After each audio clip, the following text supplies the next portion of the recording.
It's Thursday, March 9th, 2023, and this is the 10th Annual Talk Film Society Awards.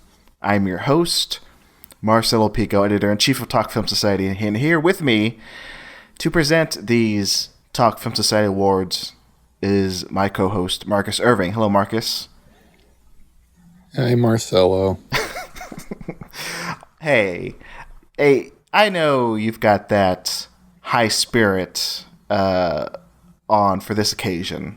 I can sense it from you, Marcus. You're bouncing off the walls. Why are you sad? No, I'm sad. This is the 10th Annual Talk Film Society Awards. This is not the end. This is it. But this is the final. This is almost the finale of our podcast here, of our little series. I'm so sad. Don't be sad, Marcus. Do you know why? Because tonight... Why? I'll tell you why. Tonight, we're celebrating the magic of the movies. And that never goes away. Okay? Yeah, hey, you know what? Yeah, you're right. This isn't about me. This is about the nominees. This is about the films. This is about the films. The films, the movies, the best of 2022. And that's right. That's right. And it's the 10th Annual Talk Film Society Awards, Marcus. And consider this the opening monologue of our awards. Yeah. Okay. Okay. Are you getting in the high spirit now? Are you okay? I think I'm coming around. I think I can pull myself through this one. I may all start crying later, but you know what? Save that for next episode, which is the end of this series. Definitely. I don't want to think about it. This is the penultimate. Okay, we've been doing this for several weeks. This is maybe like the 15th episode of this, but now we're here to celebrate. Like I said, the magic of the movies, the nominees this year. Cinema. Yeah. The Talk Film Society Awards. You voted. You voted, Marcus. I voted. Yeah, and the people out there listening, some of them voted. Not everybody. I know for damn sure not everybody voted. But for those who did, thank you. As always, I started out these, and this is the first one I'm not doing on Twitter, I think. Maybe last year I tweeted them out, but this year for sure, you have to listen to this to hear the winners. And also go to the page description. Go to the posts of where this is at, and you'll see the list of the winners too. Anyway, I always start off, and by the way, the first one of these I did was February 23rd, 2014. So, wow, 9 years ago, did the first annual, and then the math is always weird because this is the 10th annual now. So it's been 9 years. 9 years ago, and now it's 10. Like nothing's making sense. Yeah, nothing's making sense. Yeah, and the 10th anniversary of me starting up the original Twitter handle for this Talk Film Society, that's coming up this year too. So it's been a decade, okay? Just about. What a decade it's been, Marcus. Oh, first, yeah, I'll reiterate. Thank you for voting, people out there, and also Marcus. Thank you for voting. You're welcome. Yeah, we're gonna present to you your picks for the best of the year. We're better than the Oscars. That's what I've always been saying. 19 categories. We're going to get going here in a bit. Nothing but a good time is ahead. Don't hang up. Marcus, the last 10 years of cinema. Any thoughts? Oh, they have been a whirlwind, my friend. Oh, you betcha. Do you remember the year 2013? 2013. Oh, geez. Let's think about this. I was 17 going on 18.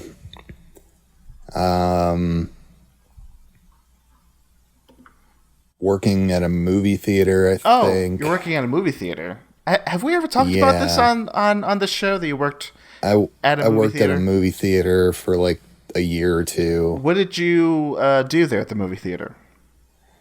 I ran the gamut. I went from concessions to box office to usher, theater cleaner, did it all. Do you miss working there at the theater? Sometimes, but I think I it's more in a nostalgic way where I wish I could go back and be young again more than I wish I could go back and do that manual labor. You wish you could see these movies for the first time, like The Wolf of Wall Street, Spring Breakers. Oh, yes. Short Term 12, Gravity, yeah, Before Midnight, of course, 12 Years a Slave, of course, American Hustle. You want to go back and watch those? I'm not going to watch it. Well, yeah, gotcha. I'm glad you're paying attention. Those were some of the nominees at our first annual Talk Film Society Awards. I very vividly remember Wolf of Wall Street working that movie because quite a few walkouts. Oh. Pretty quick. From old people who did not know what they were getting into, I think. Now, so wait. Did you mention what chain you were working at? I worked at a Cinemark. Cinemark movie theaters. Okay. Yeah. So when these people who walked out of Wolf of Wall Street, did they just go straight to like the guest desk or the guest help center or whatever and say, "Hey, what's the deal? I want my money back." Did you talk to these people? I assume that's what they did. I was working. There's specifically one couple I'm thinking of. It was an older gentleman and two older ladies. I remember them just throwing all their shit in their popcorn and stuff, just throwing it away and walking out. They didn't seem mad or anything. They were just like, yeah, not for us or whatever. and I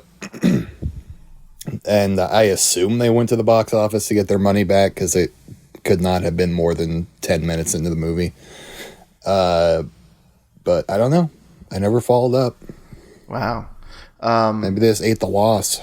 Yeah. Imagine that, being so high class that you just like walk into a movie, buy concessions. I mean, literally. I made the mistake today of skipping dinner, going straight to see a movie.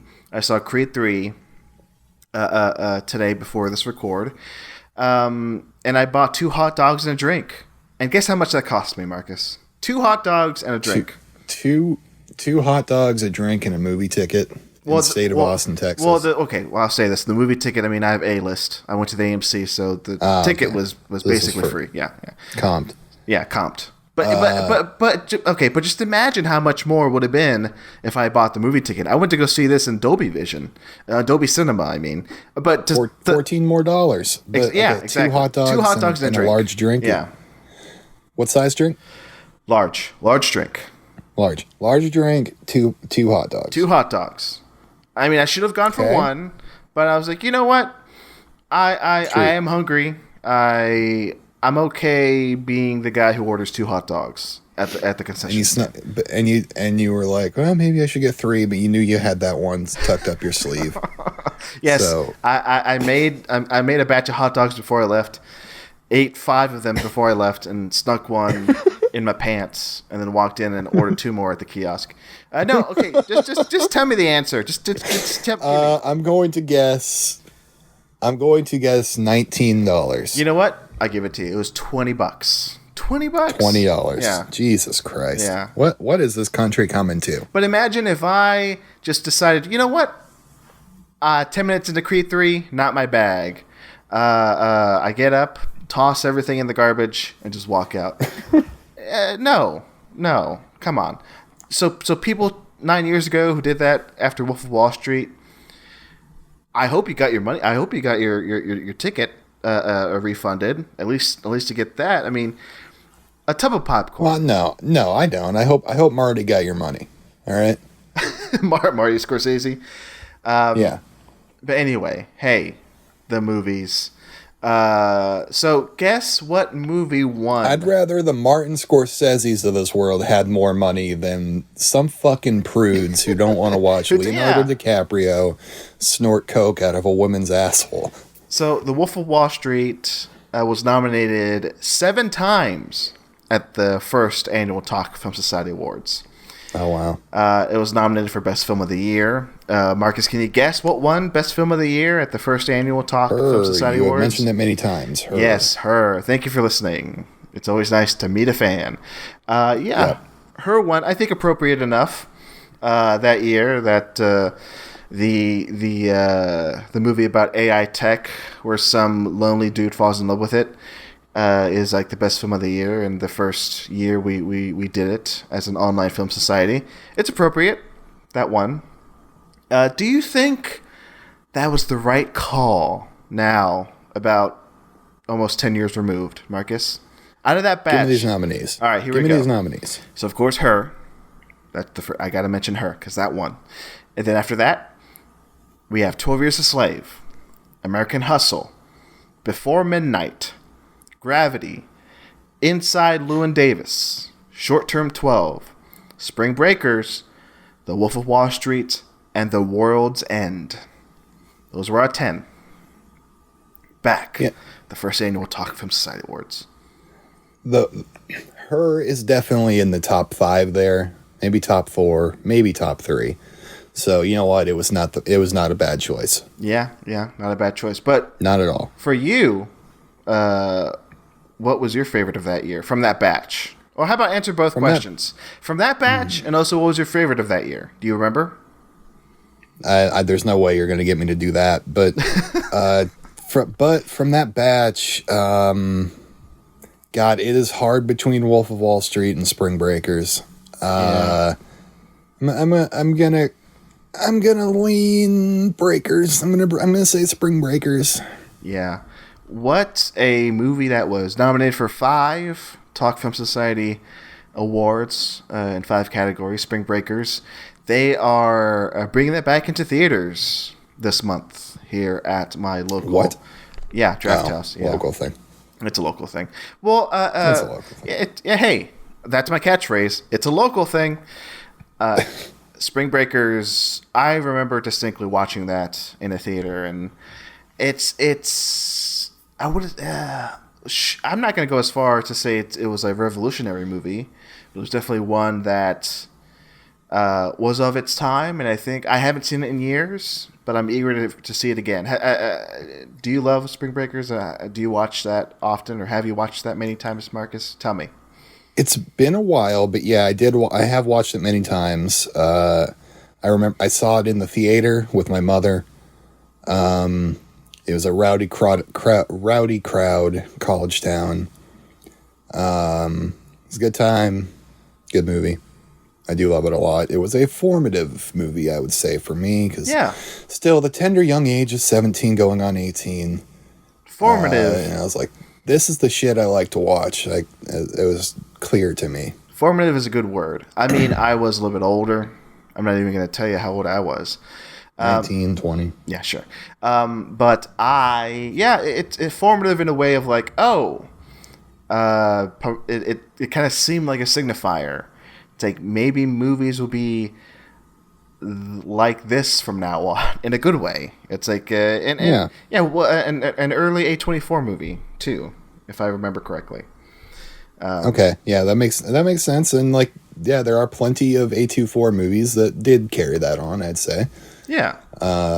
There's that same vibe coming out of Under the Silver Lake and such. Yeah. Formative year for all of us. Yeah, because I just looked it up. Spring Breakers was the 3rd A24 movie. Really, like the Mine Inside Charles the Swan the Third. That's the first. Right? Yeah, you got it. Yeah, you got it. Good job. Yes. Fuck yeah. You did get the title movie, correct. It's called A Glimpse Inside the Mind of Charles Swan the Third. Damn it! I missed Glimpse. Wait, say that again. You what that movie? I also like that movie. Oh, you like that movie? I don't know. I never saw it. I know I know everybody says it's a mess, but I like it. Yeah. So good job, Marcus. You got that one over on me. You've seen the first A24 movie. I haven't. Yeah, I'm a real independent cinema type of guy, I guess. And hey, we just fell into this conversation, but I mean, we're going on 10 years of A24 because Charles Swan III came out February 8th, 2013. So we're past the 10-year anniversary of that. And then in March of that year, March 15th, something called Ginger and Rosa came out. That's the second A24 movie. I have no idea what that is. And then, but also on March 15th, 2013, Spring Breakers. So we're coming up on the 10th anniversary of Spring Breakers. What a decade it's been. And I think I saw Ginger and Rosa. Oh, really? I'm going to click on that. This looks vaguely familiar, but I couldn't tell you anything starring about it. Elle Fanning and Alice Englert. I'm sure it's good. Yeah. Coming-of-age drama.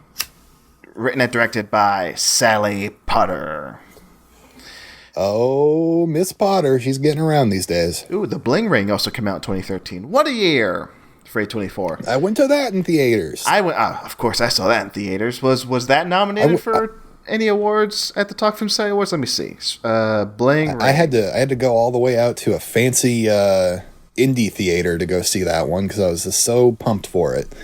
And, I have not revisited it since, but I did not... I don't think that one lived up to my expectations, but I did have a lot going in. Bling Ring was not nominated for any Talk Film Society Awards. And see, that's why. The people agreed with me. No, I wagged my finger at you, Marcus. I wagged my finger at the voters. I just rewatched that not too long ago when I rewatched a lot of Sofia Coppola movies. I love Bling Ring. So we weren't ready for it, but our kids love it. All right. So, yeah, that was the first annual Talk Film Society Awards. Looking through the winners... we can touch on these as we go through these categories tonight, too.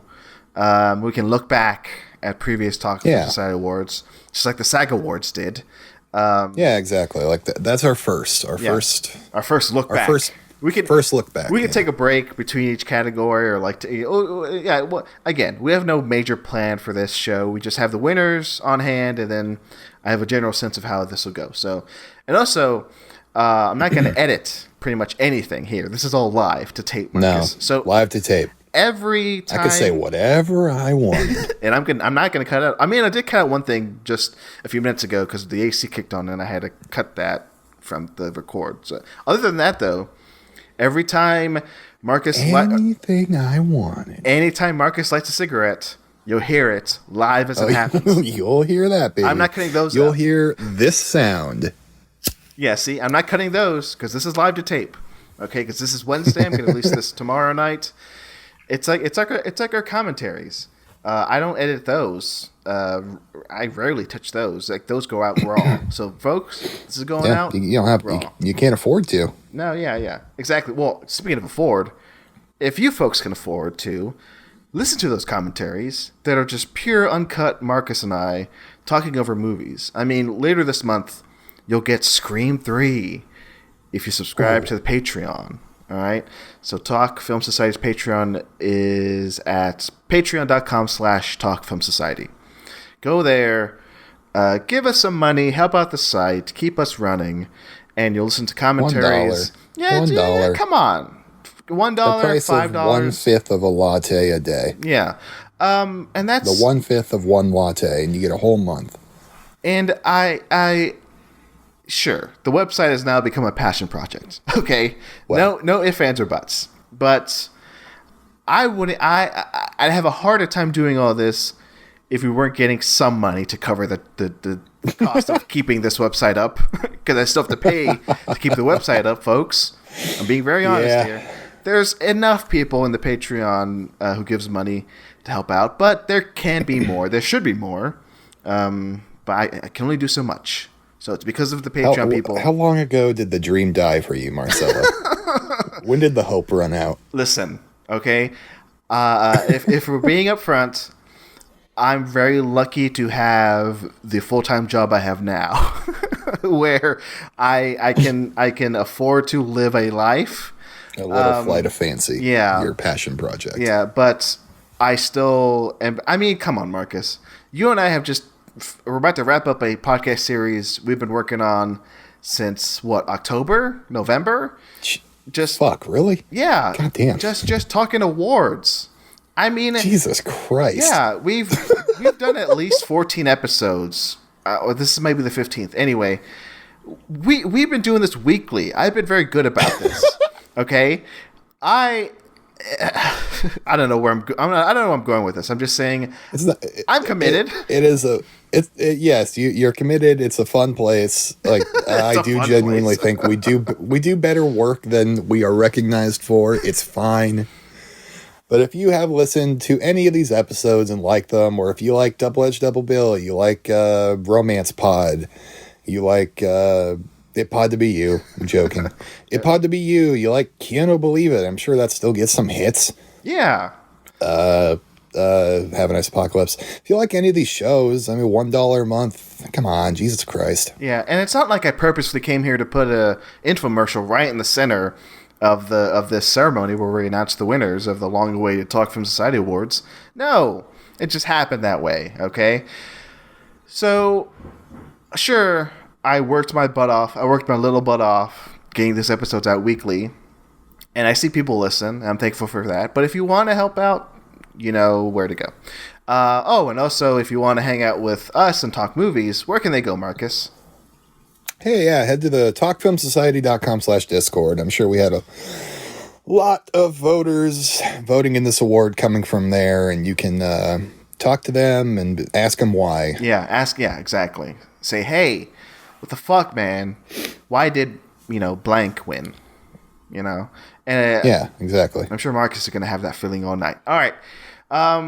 Why don't we get rolling? Why don't we present our first? Let's do this. Let's crack open our first cat, Marcelo. That was our opening. Yeah. Our opening number. That's our monologue. Imagine if Chris Rock started off, saying, you're doing his bit of the woke police have taken over, and then 10 minutes in he goes, and by the way, go to HBO.com and watch my latest special. He puts an ad that's on for his Netflix. own thing. It's on Netflix. Oh, okay. Well, I'm just Marcus. I was just being very general. I'm not following a script. Jokester. Jesus I'm joking. Christ, I know. I'm screwing around here. All right. You're correcting me. You're bringing me down. This is not the energy. You're right. I shouldn't have done that. You're right. I'm sorry. Fuck. We're creating a horrible jam up here in the middle. I can't cut this out. Again, this is taped to live. This is going out as is. So. This is tape to live. Live to tape. Shut up. You did it again. You did it again. All right. What's the first category? Okay. What the fuck? All right. Who's presenting first, Marcelo?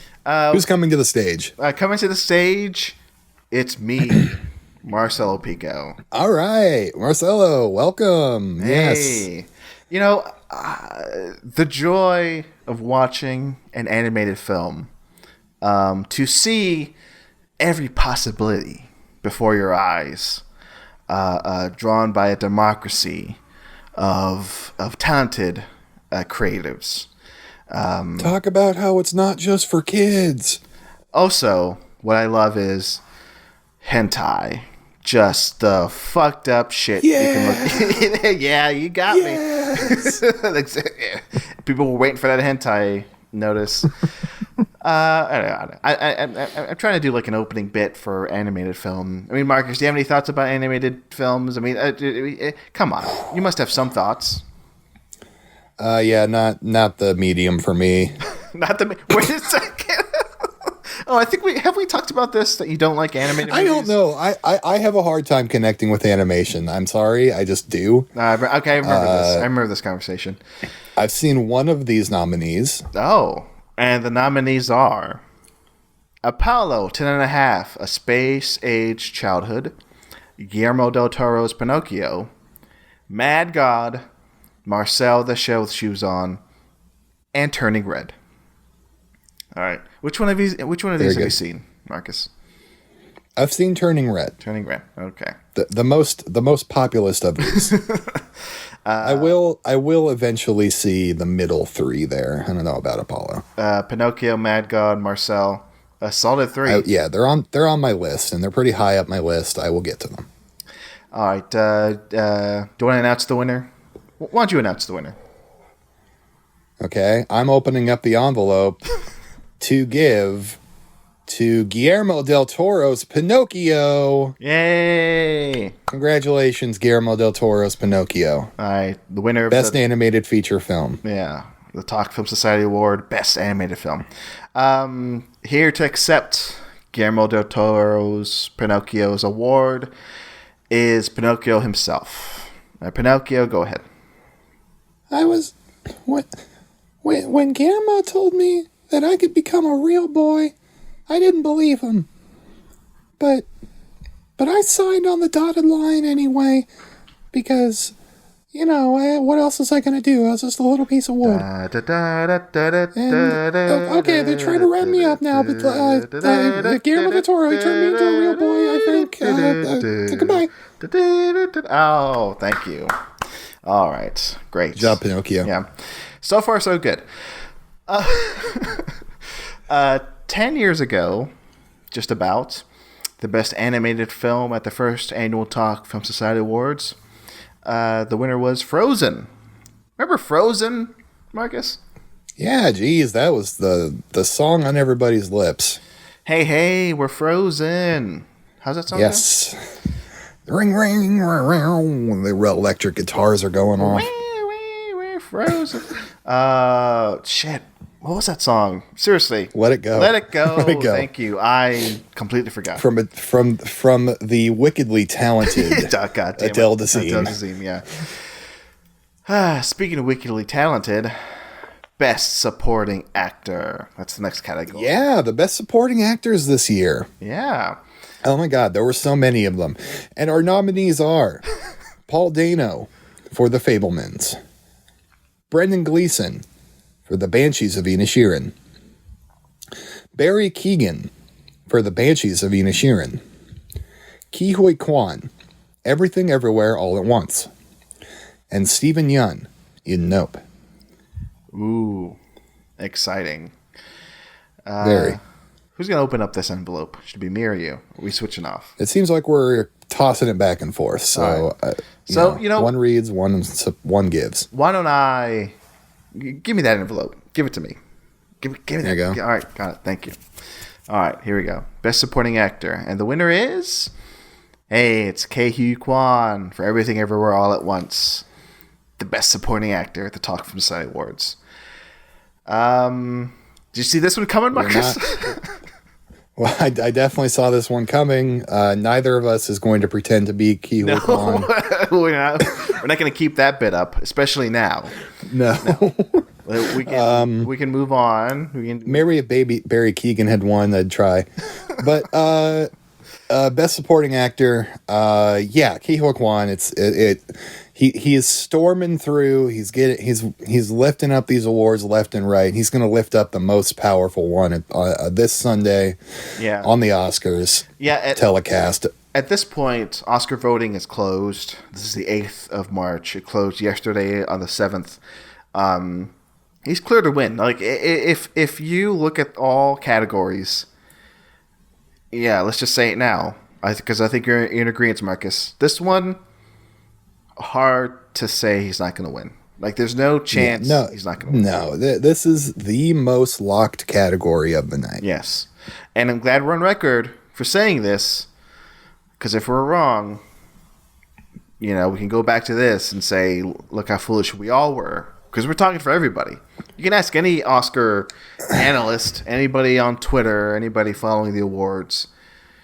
If he loses, it's going to be the biggest shock in the history of these much lauded Academy Awards. It will be a shocker, that's for sure. But we hope it doesn't happen. Nope. Ke Huy Quan, you're a lovable guy. We love you, and we love you. We are in love with you, and we hope to see you up on that stage this Sunday. Right. Kisses. All right. Next category: Best Film Editing. Whoa! Speaking of editing, hey, we're not going to edit this episode, but we're going to at all. No. We're going to salute some people that did take the time to edit. What is your favorite edit of all time, Marcus? Oh, geez. When the film just fades to black. When the film fades to black. Yeah, I just love it every time. It doesn't matter what the movie is. It's my favorite edit. So back in 2014, I decided to add Best Editing to the Talk from Society Awards. Best Editing category wasn't around that first year, but I'm like, you know what?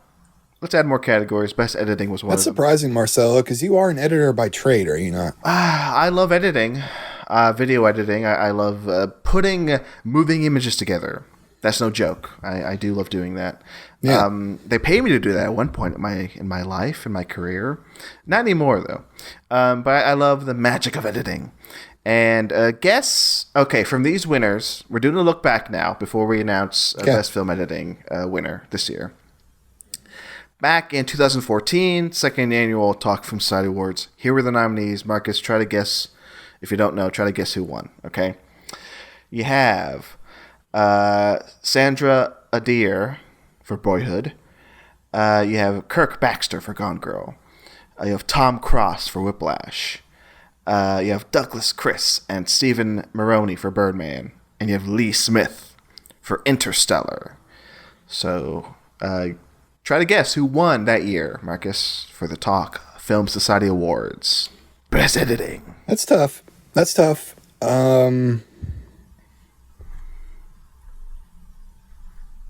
Geez. I'm actually gonna say Whiplash. And you would be right, sir. That did win. Good job. What? That did win? Yeah, that did win. Whiplash won. Yeah. Oh, wow. Yeah. Cool. Yeah. I believe that that movie also won Best Editing at the Oscars too. I think. We have no time to look that up. Don't look that up, folks. Don't even bother. All right. You don't need that information. No. Best Film Editing at the Talk Film Society Awards. I will read the nominees, and the nominees are Babylon, Decision to Leave, Everything Everywhere All at Once, Nope, and Top Gun Maverick. All right, Marcus. And I've wrestled the envelope back from you. All right. Opening it up. The Best Film Editing of 2022 award goes to Top Gun Maverick. Yay! Congrats to Top Gun Maverick for being a Talk Film Society Award winner. Fucking fighter jets. All those fucking fighter jets. You mentioned 2014, Marcelo. Our Best Picture nominees. What do you got? Oh, 2014. Let's look back at the second annual Talk Film Society Awards. Were you still working at the movie theater at the Cinemark in 2014? The Great Gatsby was the last movie I worked, so whenever that came out. I don't know. That had to be December 2017? I don't know. Or it could have been the first movie I worked. I don't remember. You are reliable with information. I got hired. You got high. That's why you forget. I got hired the same day I went to Iron Man 3. I remember that.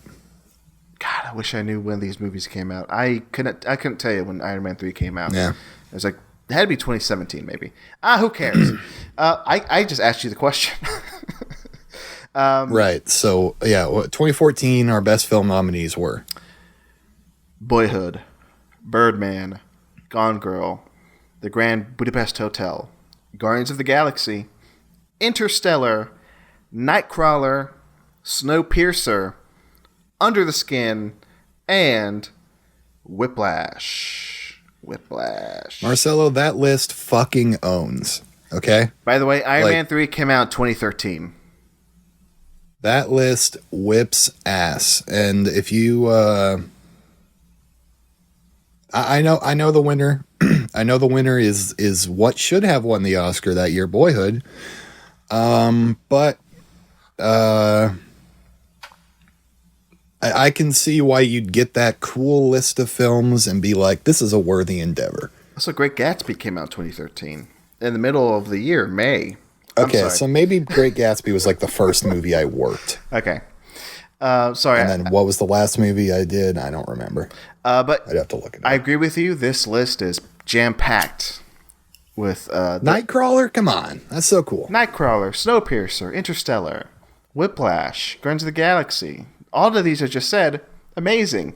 Of course. 7 of those aren't going to get to the fucking best picture at the awards. No way. Of the big one. No way. No. I mean, do you remember the thrill that lit up film Twitter back in 2014 when Nightcrawler came out?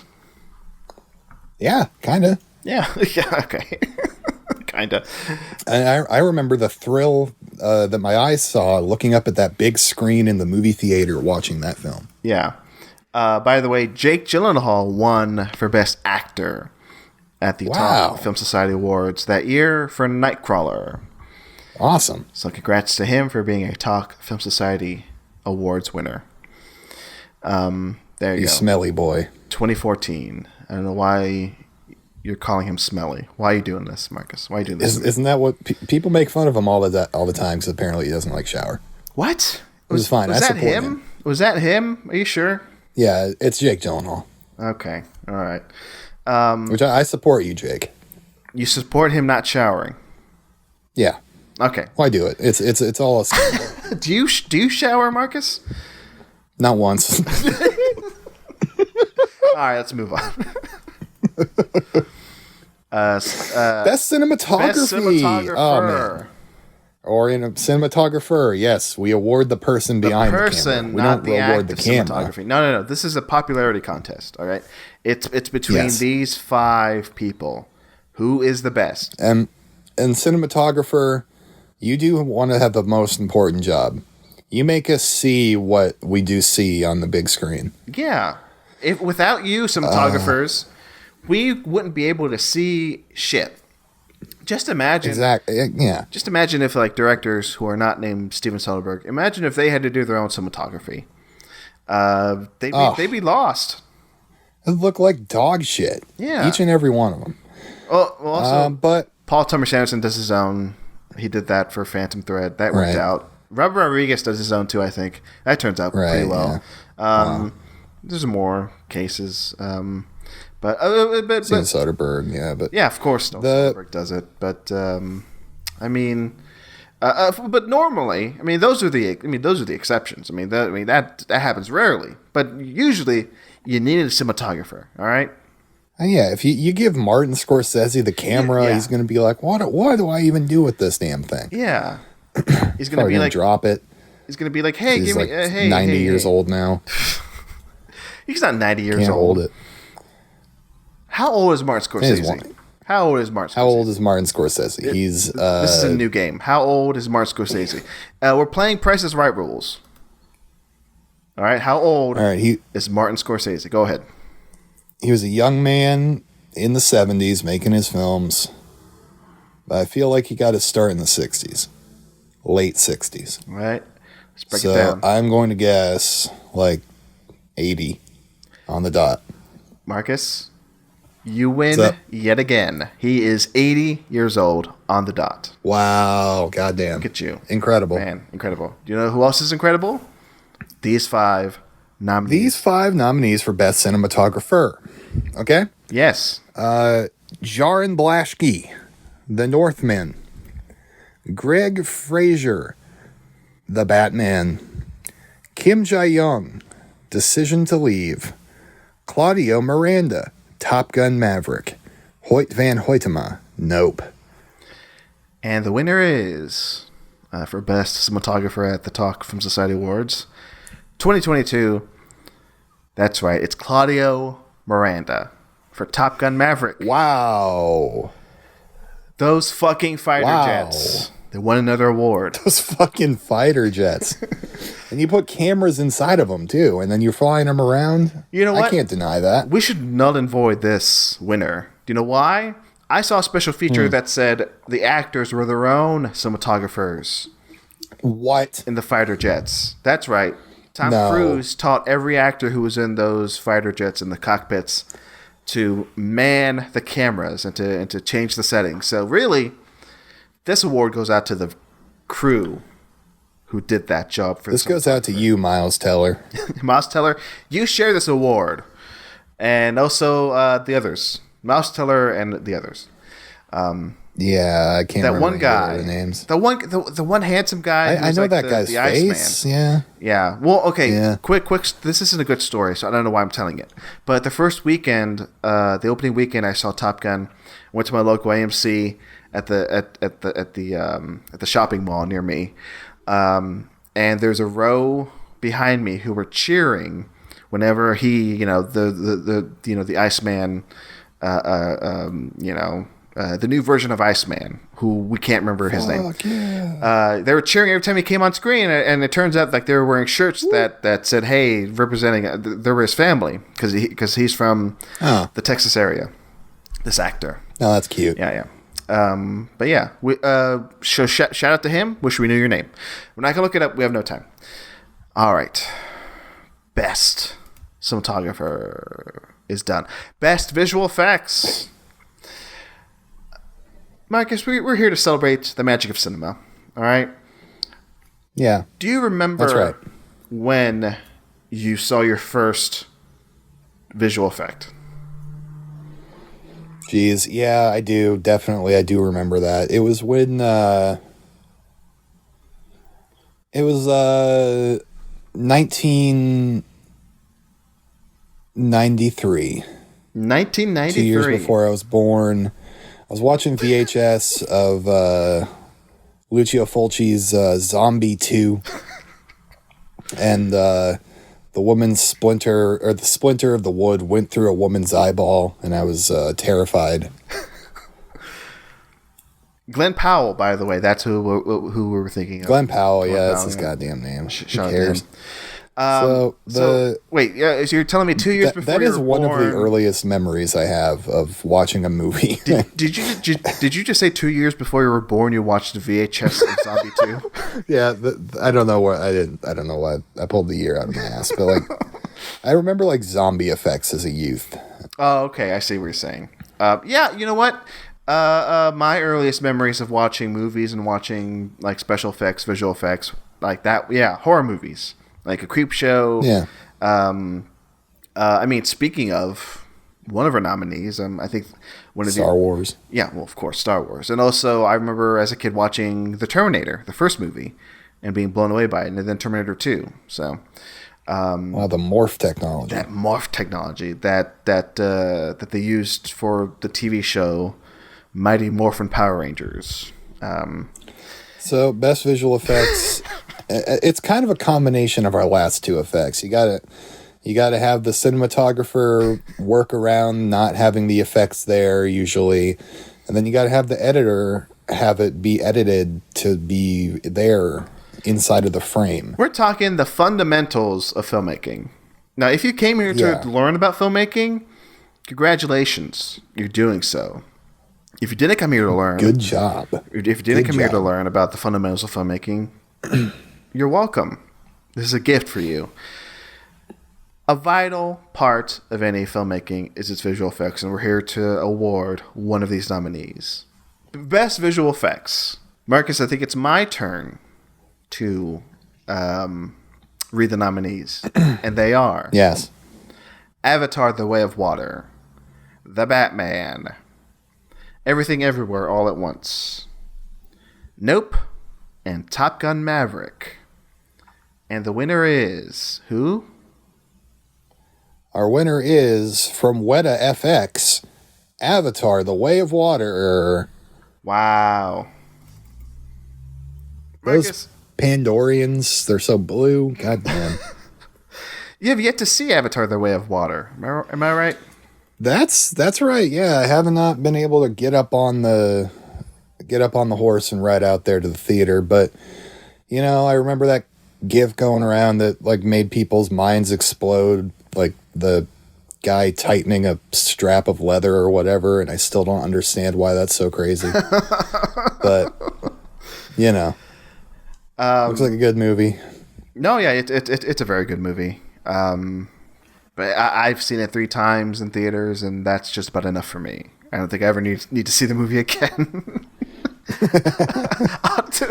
I'm sure you will in 9 years when Avatar 3: The Way of Earth comes out. Well, actually, I think the working title is Avatar 3: The Seed Bearer. The Seed, right? Yeah. Seed Bearer, yeah. And I think that's coming out like in 2 years. It's coming up pretty quick because they already wrapped shooting.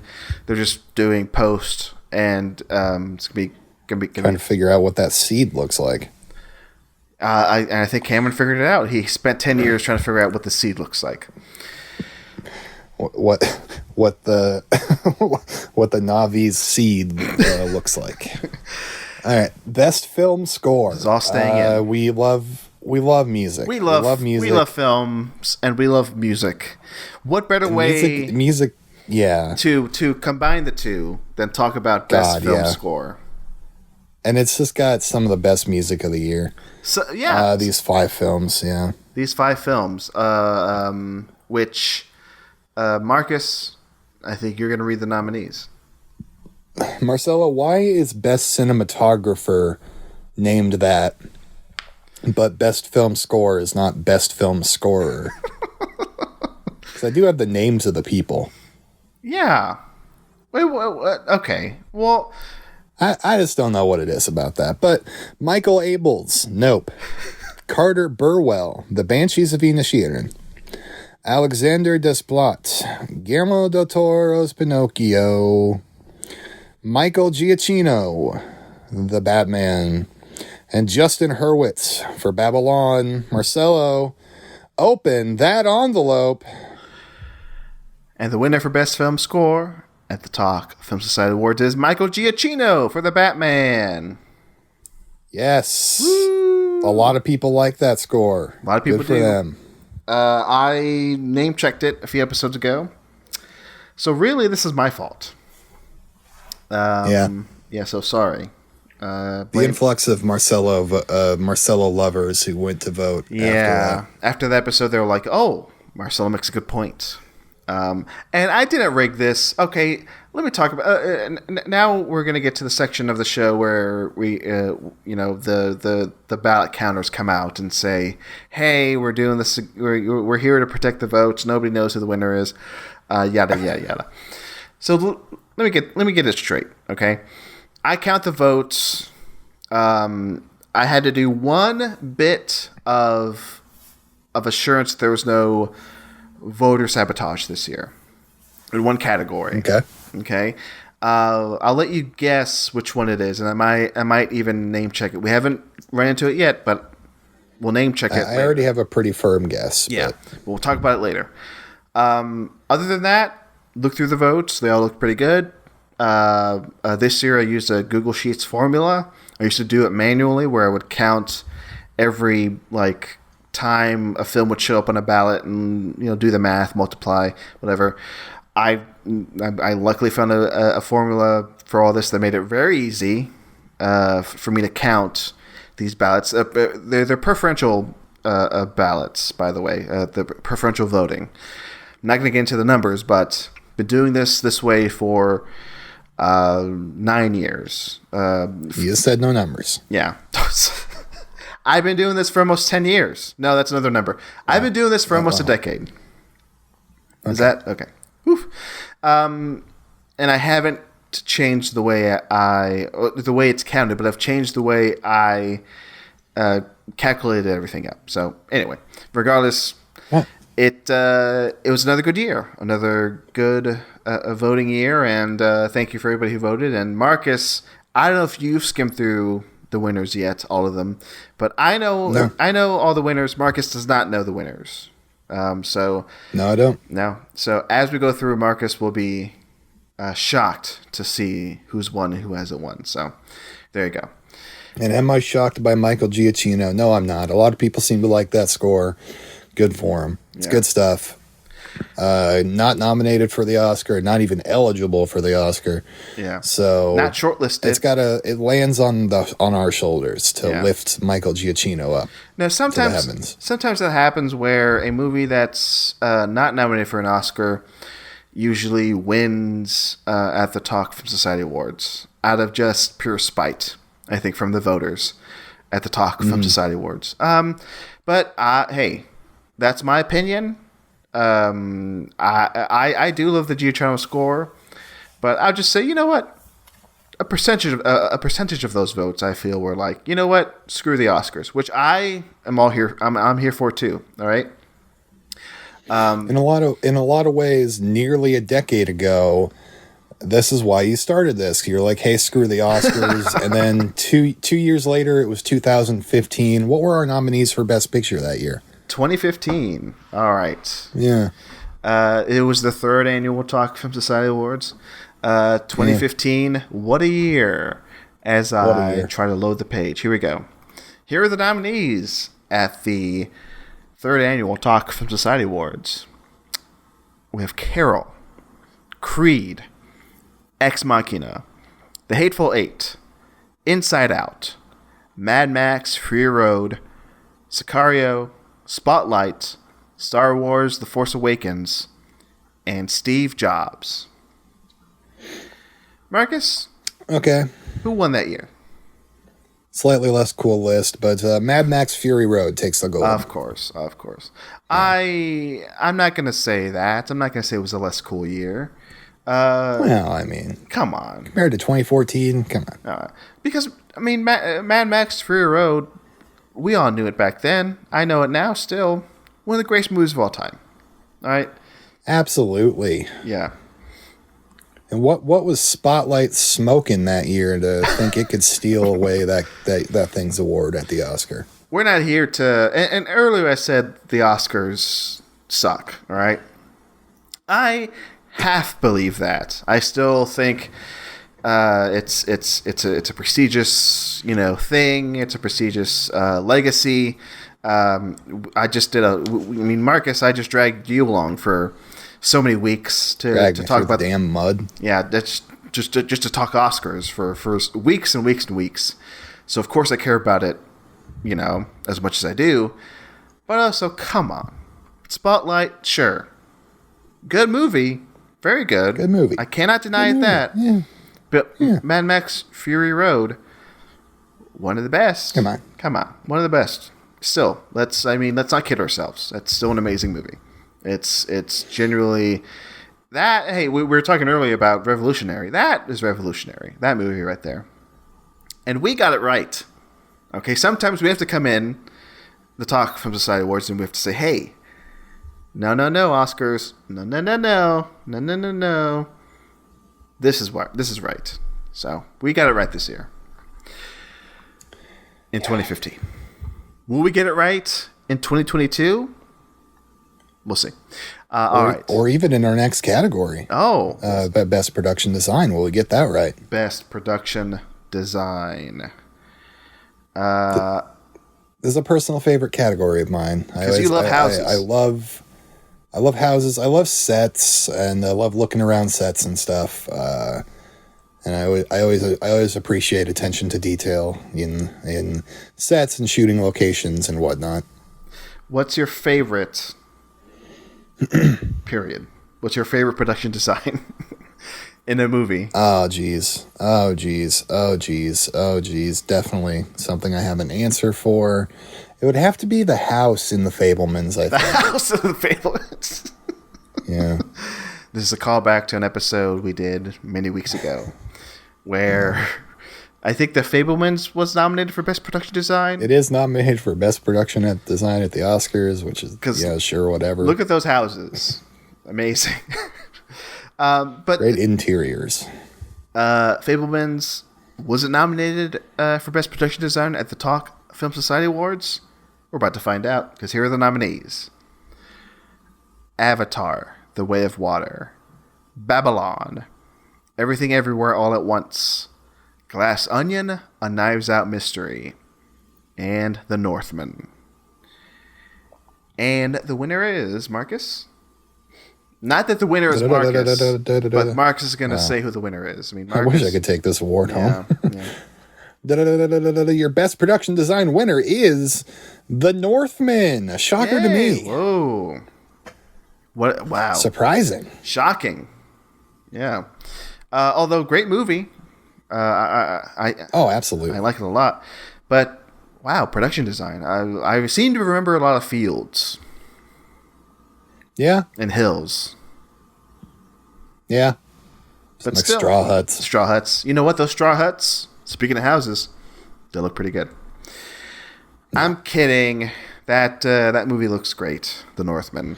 No, they have like cool weapons and shit around. Yeah, all the spears. The I mean that scene when Prop design. like he's like the Valkyrie and that horse rides through like the shit. You know what I'm talking about, right, Marcus and listeners? God, yeah. When does that and that shit? hellscape they create at the end. Yeah. It's yeah. Yeah, he's fighting in a volcano, for God's sakes. Fuck yeah, man. Yeah, Goddamn. the volcano alone should have got spewing fire. I mean, come on. Yeah. All right. Our It does sound like we know what we're talking about. At least it sounds like that. So when I think of film, I think of a couple things. I think of the way it looks. I think of the way it sounds. I think of the people I'm looking at. I think of the person behind the camera. But I also have to think about the dialogue occasionally. No. Somebody had to write Marcus, I every think people single little thing. I think people just show up to a set and just talk. As soon as they start No, talking, that's the camera not how it comes works. on. That's not how it works, Marcelo. Not always. No. I mean, it can't be like a Judd Apatow movie that's like 100% improv comedy, of course. But there are many films that are completely written out beforehand on paper. And longhand. there are many podcasts that are written out.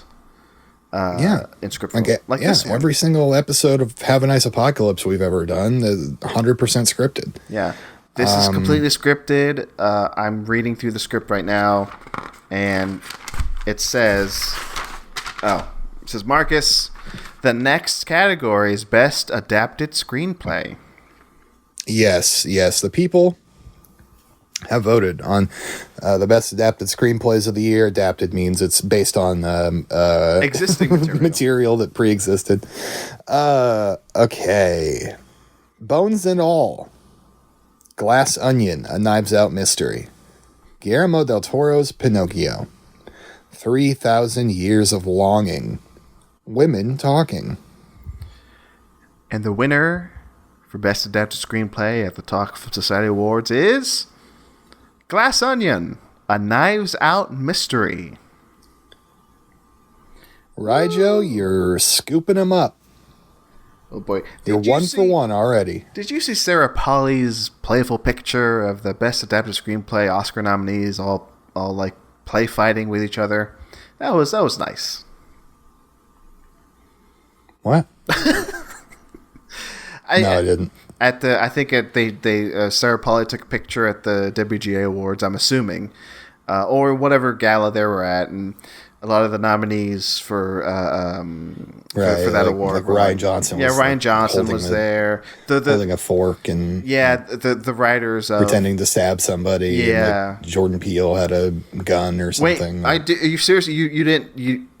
You're joking now, but Ryan Johnson did have a knife in his hands in the picture, and Sarah Polley was like biting his leg, and the writer of Jordan Peele had an AK-47. The writer of Living had like a candle in his hand about to bash Ryan Johnson's head in, and the writers of Martin McDonough riding the nuke down. Anyway, let's move on. Speaking of scripts, sometimes they're original. Sometimes these writers have to just go in, in an empty room with a table, a chair, and a laptop and just say, look up in the sky and go... One light bulb. Yeah, one light bulb. They look up in the sky and go, God, why have you forsaken me? Why can't I write my next screenplay? What's wrong with me? They open up a drawer in the desk. There's a gun. But before they pick it up, they go, oh, What's wow. These my hands, they're moving. And then they put their hands on the clickety-clack keyboard and they just write 90 pages right there and then. And that's how a script is made, by the grace of God. And a lot of times, those words can be more violent than their suicide by gun, because we all know that the pen is mightier than the sword. And the nominees for Best Original Screenplay at the Talk Film Society Awards are The Banshees of Inisherin, Everything Everywhere All at Once, The Fabelmans, Nope, and Tar. There were the Who's nominees. taking this one home? Marcus? It's whoever wrote Everything Everywhere All at Once. Whoever the did fucking that. Daniels. The Daniels. Congrats to the Daniels. Deep congrats. Congrats to the Daniels. I mean, Marcus for sure is saying congrats to them boys. For both, yeah, from both of us equally. We're both equally happy that you're going to win a lot of awards. Now, I tried to space these out. I tried to. Hey, I think even Jimmy Kimmel. I mean, okay, how many times is Jimmy Kimmel going to mention how Everything Everywhere is going to win all the awards, right? Because it's pretty much a given. They're going to win a few, right? So I can also joke, because I'm on par with Jimmy Kimmel, it's going to be a pretty Everything Everywhere heavy night, Marcus. So strap in.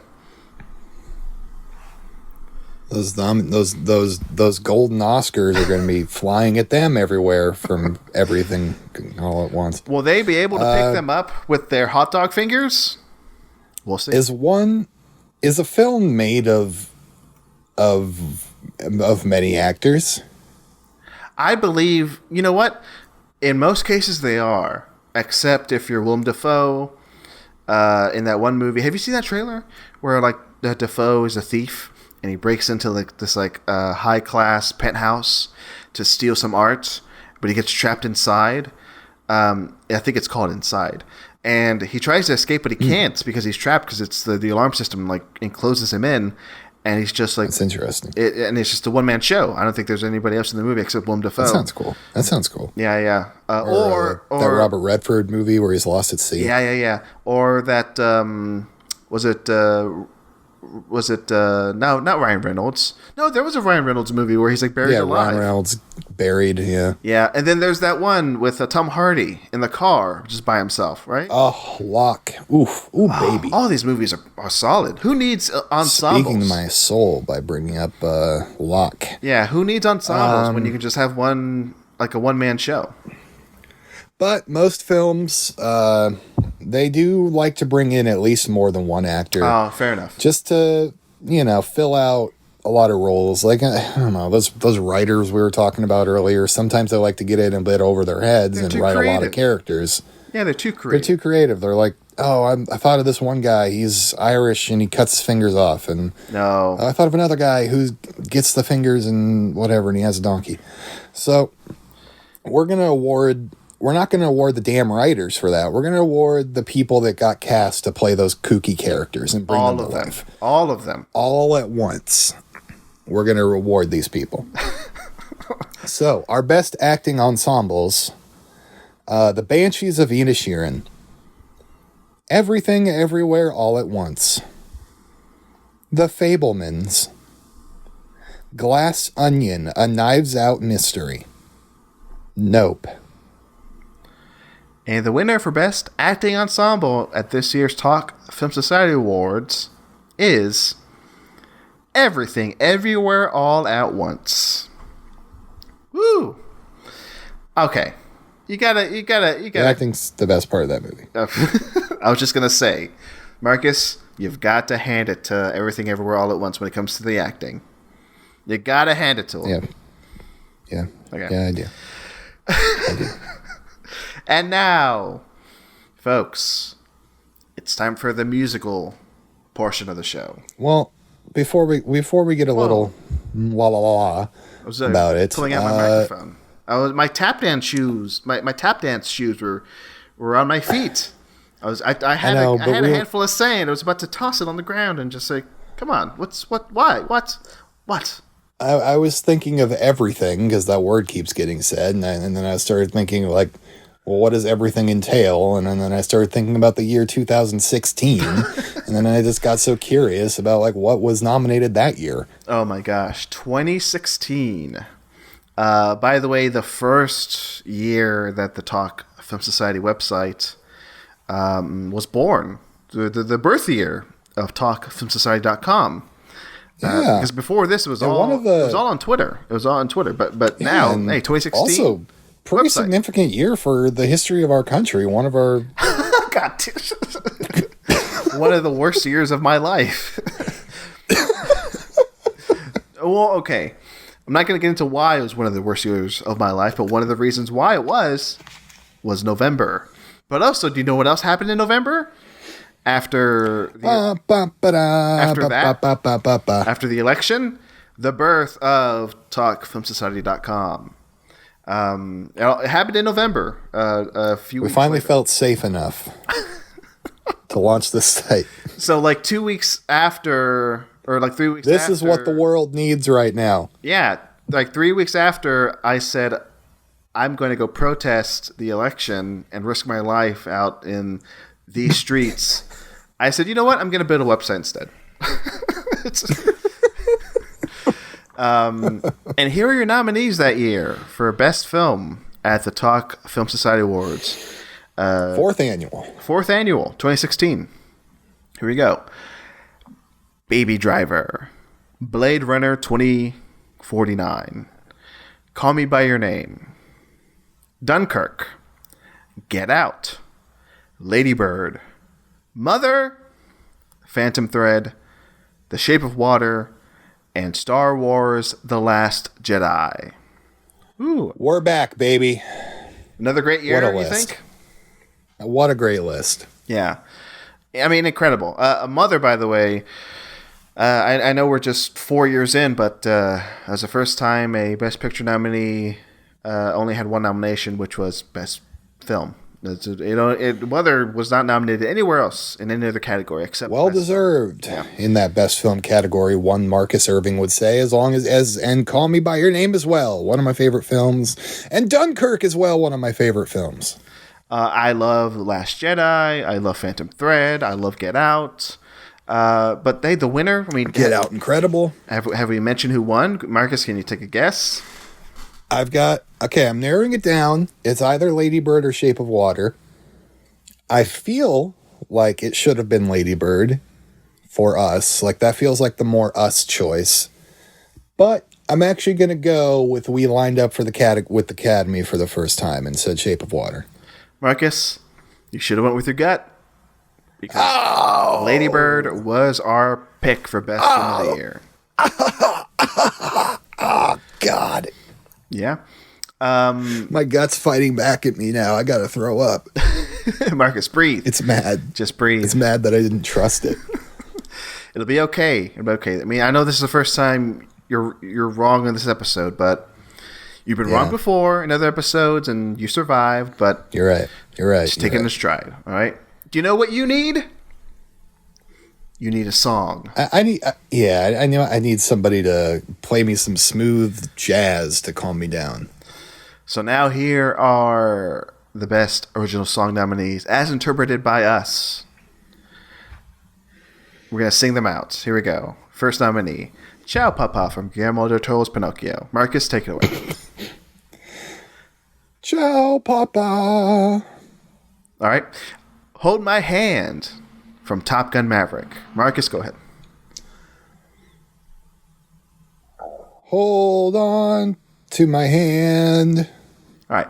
Next nominee, Lift Me Up from Black Panther Wakanda Forever. You lift me up. All right. Next nominee, Natu Natu from RRR. Natu. And finally, New Body Rumba from White Noise. Ooh, your new body is so Roomba. And the winner is Marcus. You got the envelope. Our winner for Best Original Song is Natu Natu for RRR. Yeah. Yes. Yes. Not no. Yes. Oh boy. I mean, I know the odds are for Natu at the Oscars this Sunday on Oscars' biggest night. If anything else wins, I will pull out. What? Finish that sentence. I will pull out the plug of the TV from the wall. Okay. Oh, by the way, this is the category where there are a lot of Lady Gaga fans stuffing the ballots. Oh no! So. Oh no! And we couldn't let them get away with it, huh? Not okay. There's aggressive voting. There was like filling out all 5 slots for Lady Gaga. There was just like one vote for the one song in the one category, and they didn't vote anywhere else. I mean, those I can't abide. I mean, and those are in the rules when you vote. I'm not trying to be a stickler here. You're just not being. You're not. Yeah. Okay. It's if it's clearly drawn out in the contract that you sign when you enter your email. I'm pretty sure it's in the rules where it says, yeah, you can. Come on. You can't cheat here, okay? And Natu is the honest to God winner here, okay? So sorry, little monsters. Try again next year. I'm very glad that Taylor Swift didn't get nominated in this category, by the way, because that would have been another disaster. Oh yeah, you would have had to deal with two rabid fan groups. Yeah. All right, so that was Best Original Song. Good job to those song artists. Yeah, Best Original Song. What happened in 2017? I feel like we're getting to the end of it. So what happened in 2017? Oh, by the way, the last one we did was the 5th annual. I think you said it was the 4th annual, or I may be mistaken. 1, 2, 3, 4. I think I did. Yeah. 5. Yeah. Anyway, no. Well, hold on. 2016. Oh, sorry. You know what? My mistake. I gave. This is such a mess. Did we do it wrong? Yeah, I did. It's my fault. It's my fault. So we talked about 2017, not 2016, because you said what's 2016. I skipped a year. So now we got to go back. Okay. Yeah, let's go back. Let's reverse time. Maybe I just wanted to not talk about 2016. Okay. I have all this repressed memory of that year. But the best thing that happened was the Talk Film Society website in 2016. And the magic of film, of course. Magic of film. But going back to 2017 real quick, where we just talked about Lady Bird and Blade Runner and all those great movies, Get Out. 2017 was a fantastic year for me. One of the best years of film in my life. So I want to emphasize that. 2016, the year before, that was no slouch either. Here are the nominees for the 2016 Talk Film Society Awards. Okay, you got for Best Film: Arrival, The Handmaiden, Jackie, La La Land, Manchester by the Sea, Moonlight, The Nice Guys, O.J. Made in America, Silence, and Sing Street. Marcus, 2016. That's a pretty good year too. All right, giving that a thumbs up. I'd say. Right, okay, giving that a thumbs up. I was worried there for a second. I mean, because you have The Nice Guys, you have Arrival is amazing, and of course Moonlight, the Best Picture winner at the Oscars. But was it the Best Film winner at the Talk Film Society Awards, Marcus? You think? Well, it was either that or what Warren Beatty tried to give falsely to where it did not belong. It's one of those two films. La La Land is what you're referring to. Yeah, I'm gonna... Okay, this is the first year that we lined up with the Academy and gave it to Moonlight. Marcus, I wish we could go back and do this again because you're right and you went with your guts. All right. All right. Yeah. So really, you know what? I can forgive last time because maybe you thought, because we were talking about 2016, but we were talking about the wrong films. So you know what? I'll give it to you. So now you're at 0. Uh, you- so feel free to have that confidence once again. You're doing great. So Moonlight I'm won. pitching bonus points so I can try to bring up my Yeah. score. So that was 2016. Of course, we talked about 2017, and I think we'll talk about 2018 later. Next category. Hey, it's a big one. It's the Best Actor of the Year. That is a big one, isn't it? It's a big one, isn't it? Speaking of big, with one of these guys, Jesus Christ. Okay, you can say it. You can say it. I can say it. You can say it because you love that movie. It's why I'm say saying. It's why I'm saying you can say it. Yeah. So, best actors, Yeah,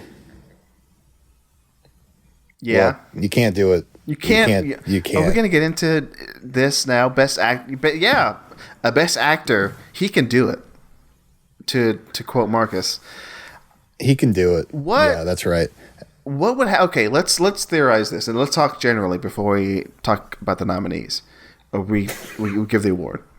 Imagine a movie like, let's say, Elvis, without Elvis. Imagine The Banshees of Inisherin without the Banshees. Imagine The Whale without. I'm not gonna say The Whale because that's kind of mean, but a character that's leading that movie.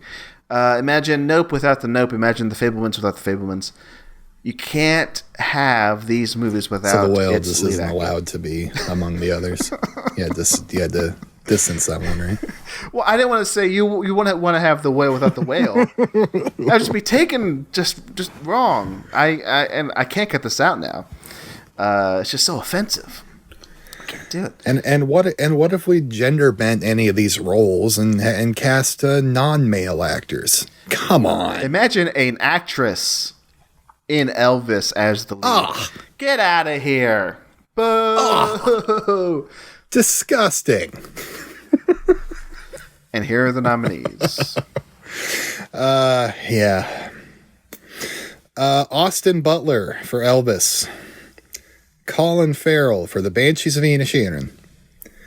Brendan Fraser for The Whale. Daniel Kaluuya for Nope. Gabrielle LaBelle for The Fabelmans. I'm so curious who wins this one, Marcelo. And the winner for Best Actor. You gotta tell us. Film Society Awards. Oh, I'll tell you. I'm not gonna hold this back any longer. You know what? I'm gonna get right to it because we're not gonna waste any time here. I don't want this to go on for 3 hours. I'm on the edge of my goddamn seat. It could. I actually don't know. Okay, so we're let's see. We have about like 7 more categories to go. We're about halfway through, let's say. Right. I don't want to waste any more time. I don't want to waste the people's time listening.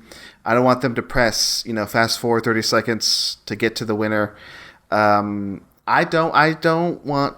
Imagine if somebody on stage at the Oscars just took this long to open up the envelope. Has it ever happened before? I mean, and we actually want to give you so little content that you have to click the back 15 seconds a couple times because you're like, well, I didn't get enough. Yeah. And you gotta stretch out what you did get even further.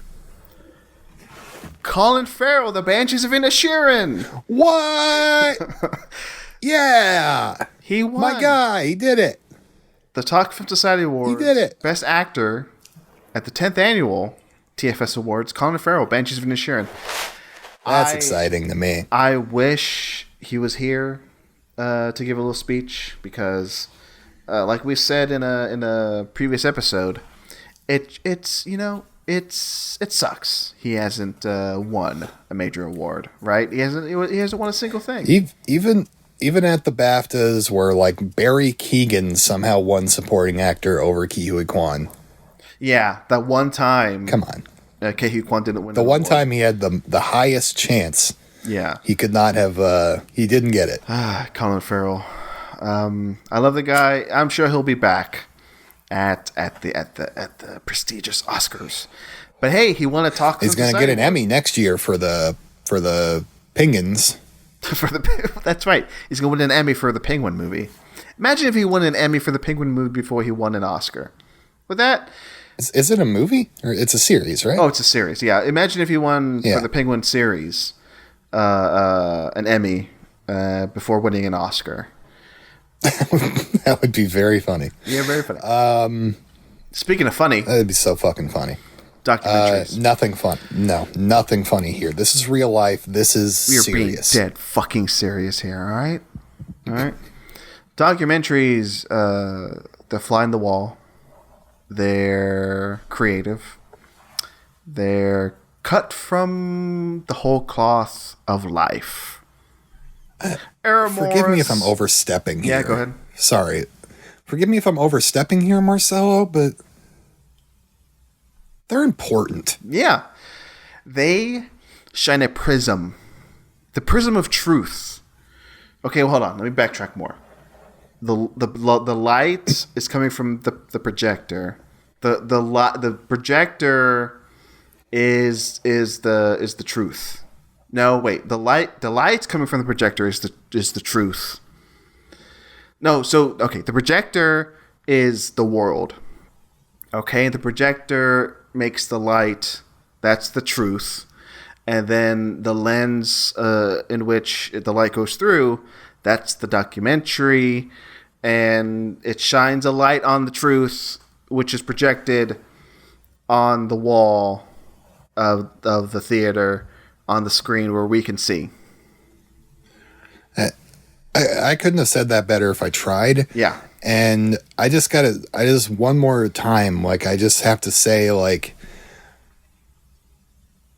the sometimes reality can be so close to us that we don't even really bother to look around and appreciate it. And, like, when I'm thinking of, like, all the things that, like, I've looked at and been like, pshaw, whatever, who cares?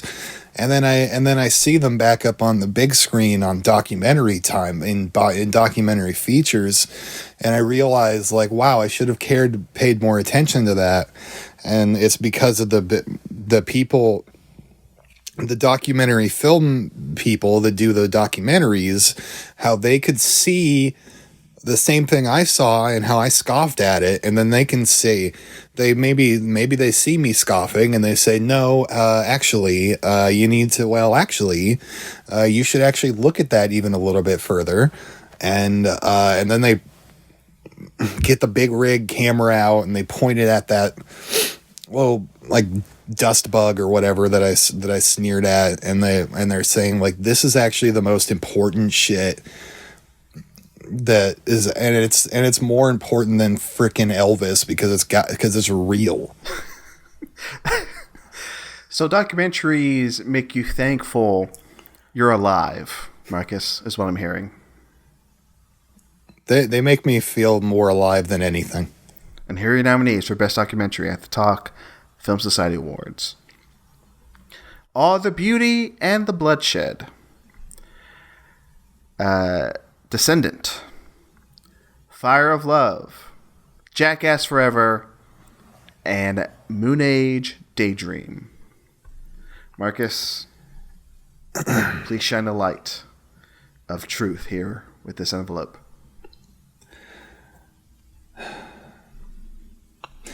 The filmmaker who gave us the best version of our reality this year was Jeff Tremaine, who directed Jackass Forever. The boys have taken one home. Whoa.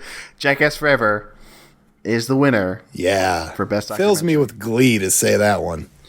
I mean, where else can you hear that? Well, I think, like, another voting body did this too. They gave Best Documentary to Jackass Forever and something else. I think they may have given it to, like, All the Beauty and the Bloodshed and Jackass Forever.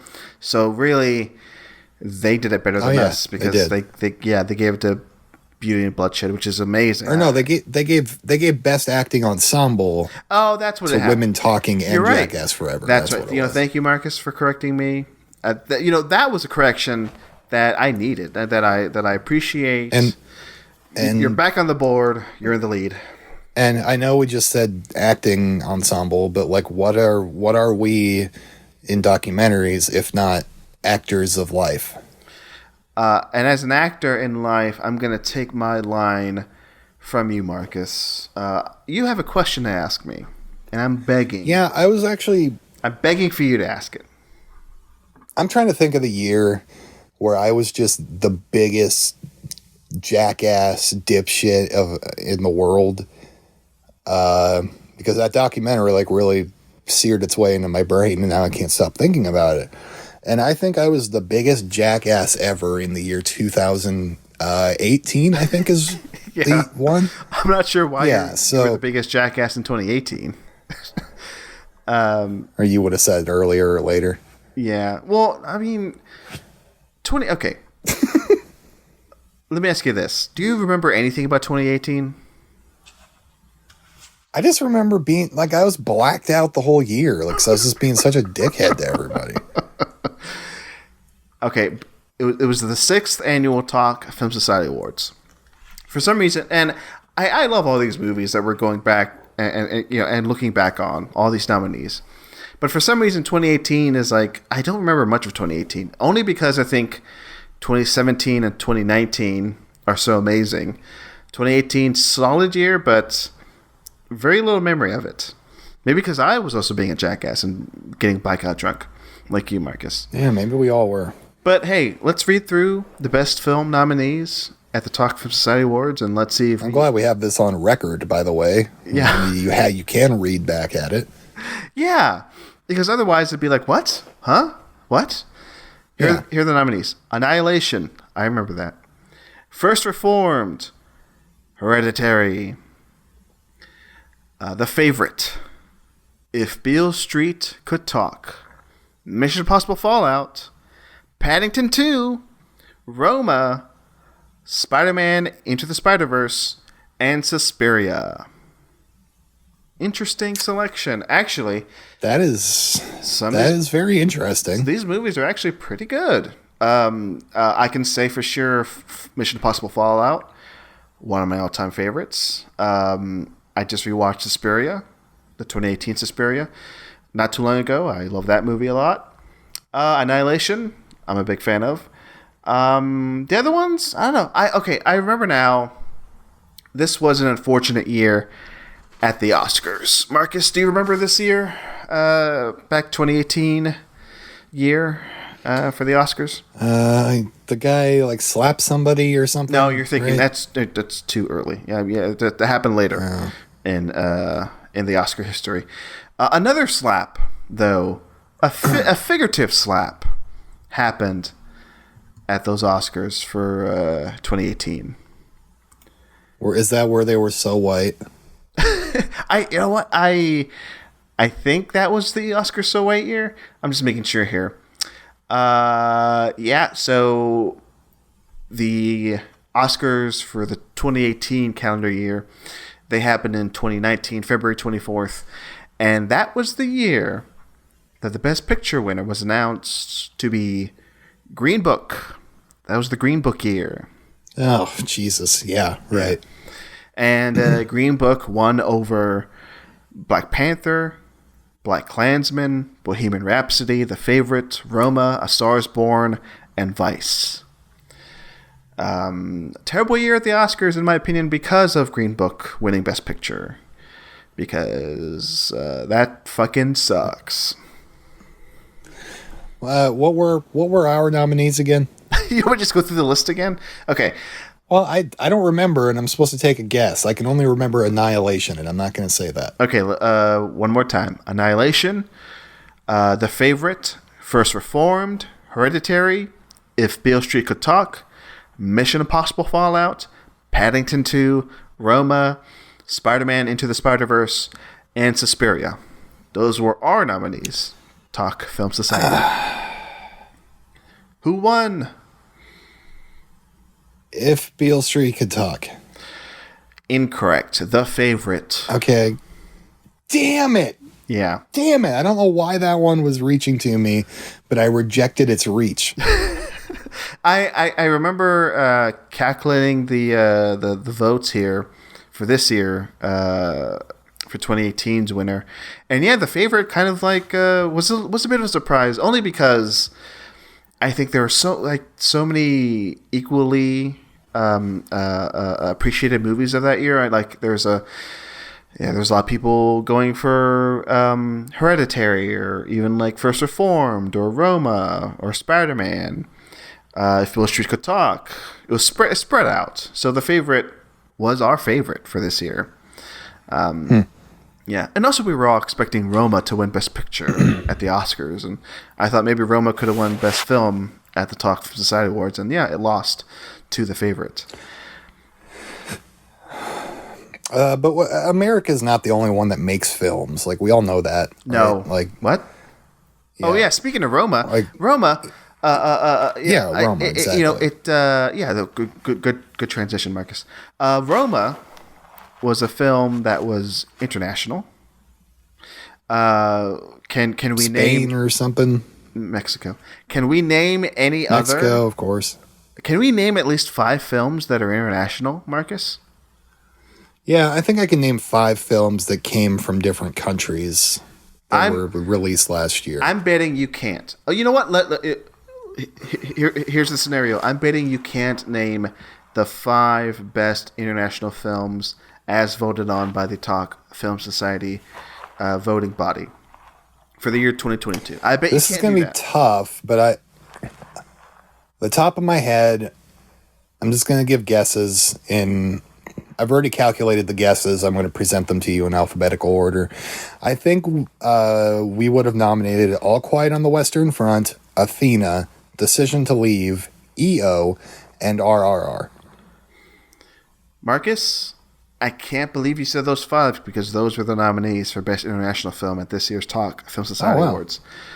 Just so happened, you win. You know who also wins? The winner for Best International Film. Wins. Which is RRR. Yeah, RRR. You said that like the count. RRR. Good job. I love that movie. Good job, SS Rajamouli and the rest. And the rest. Good film. Very good film. Good film. Just recently came back to theaters. For seemingly the final time. I can't imagine it be the final time RRR will be available in theaters. It seems like a movie that'll play forever and ever. Don't you think? Definitely at your localized places, as your draft houses and such. I want a Marcus Irving to watch RRR in a theater. Marcus Irving wishes he could watch RRR in a theater. But the closest theater that's doing it, I think already did it, and it was a very long ways away from me, so it didn't happen. God damn it. This is let's take our anger out. Let's take our anger out on 2019. Why don't we? Fuck 2019. Fuck 2019. Actually, 2019. What are these goddamn movies? 2019 was a very good year for me. It was a very good year. 2019 was a very good year. What are your... Here are the nominees for Best Film of the Year at the Talk Film Society Awards 2019, the 7th annual. Here we go. Ad Astra, The Farewell, The Irishman, Knives Out, a Knives Out mystery, Little Women, Marriage Story, Once Upon a Time in Hollywood, Parasite, Uncut Gems, and Us. Parasite. Yeah, of course, Parasite won. Yeah, good job. Yeah. Thank you. Unstoppable. I don't need to hear this shit. I already know. Parasite. I got it right. Let's move on. Okay. Anyway, 2019, very good year. I love a lot of these movies. You tried to say Unstoppable, and I stopped it from happening. You fucking dork. You gave up so fast. I love The Irishman. I love Once Upon a Time in Hollywood. Parasite, I love too. I love a lot of these movies. Uncut Gems. Boy, Knives Out. I tricked you to do a commentary for Knives Out where you had to solve my murder. That's how much I love that movie. Any thoughts on the year 2019 in terms of film?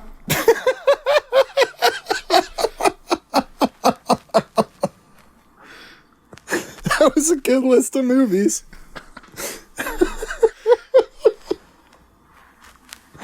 And it was one of the last decent years of our lives. Little did we know it. Or the last. Yeah. You know what? It's not the okay. I look back on 2019 fondly because I was having the best time. I was looking forward to 2020, to traveling, to getting out there more. And then something happened along the way. I'm not sure. Maybe we'll talk about it the next time we look back at the nominees. Who knows? More on that later. Okay. Speaking of more movies, on that story as it develops. We'll talk about it. Sorry, I was gonna say 2019 for some reason. 2019 had independent films. So did 2018, 2017, 2016, 2015, 2014. All had independent films. Why don't we look back? Yeah, stuff like, I don't know, like we were talking about it earlier, but stuff like A24. A24 had independent films. Or sorry, independent for what? Why? What's going? I'm not cutting this out. I'm gonna start that again.